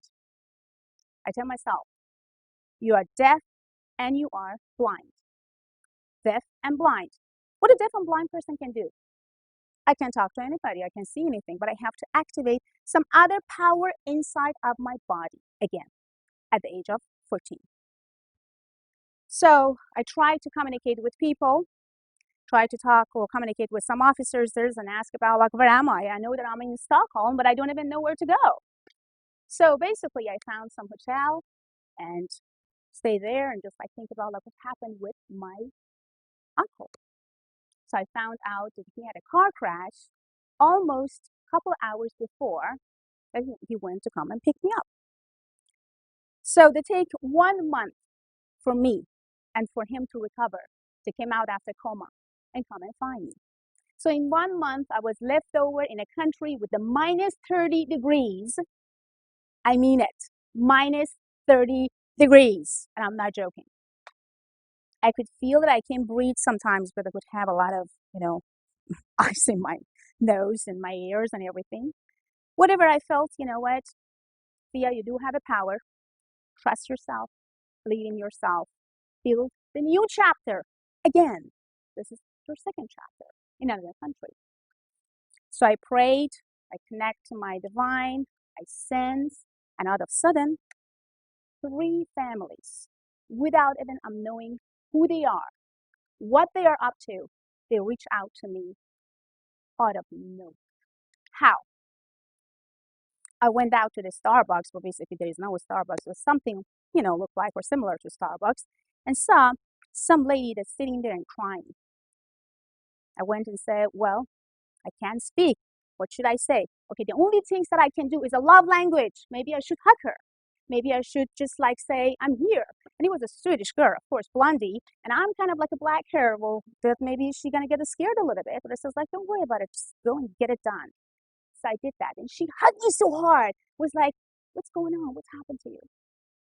She's starting to talk. I couldn't understand. Barely nothing. Swedish language? Come on, guys. You guys don't want to learn.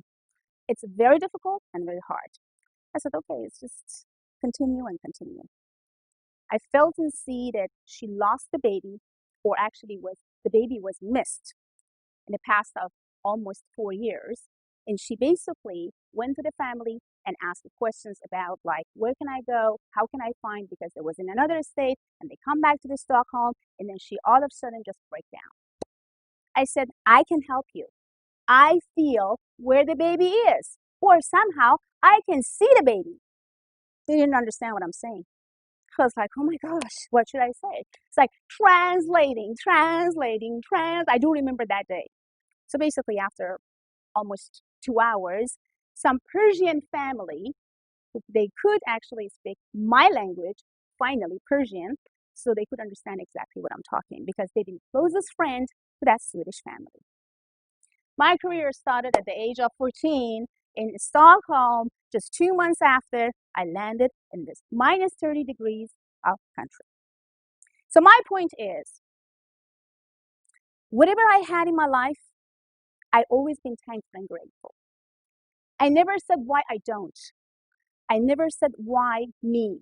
I never said how. I always say, come on, get up, find a way, go. That's it. So never give up. And I always learn myself, don't be logic, be biologic. Because that's the only way you can feel and sense yourself and others. Always send love and receive love. Never give up about your goals. And of course, the first month, because I did not have enough money, I left with almost 120 crackers and waters. You can live with 120 crackers and water every day, which I did because I did not have money, no place to go, countries with no language. Then after that, I feel like I have to build my company. I built my company almost 3 years later. It was about $4.5 million company with almost 55 Swedish employees. And what I did that, not just helping police officers and private investigators and all this stuff. I did this because I felt that Swedish people rejected me one after each other. Why? Because I'm from another country. I said, you know what? I make a decision now. I am going to build my own company, and you are going to pick me to hire you. This is me now, Thea Johansson.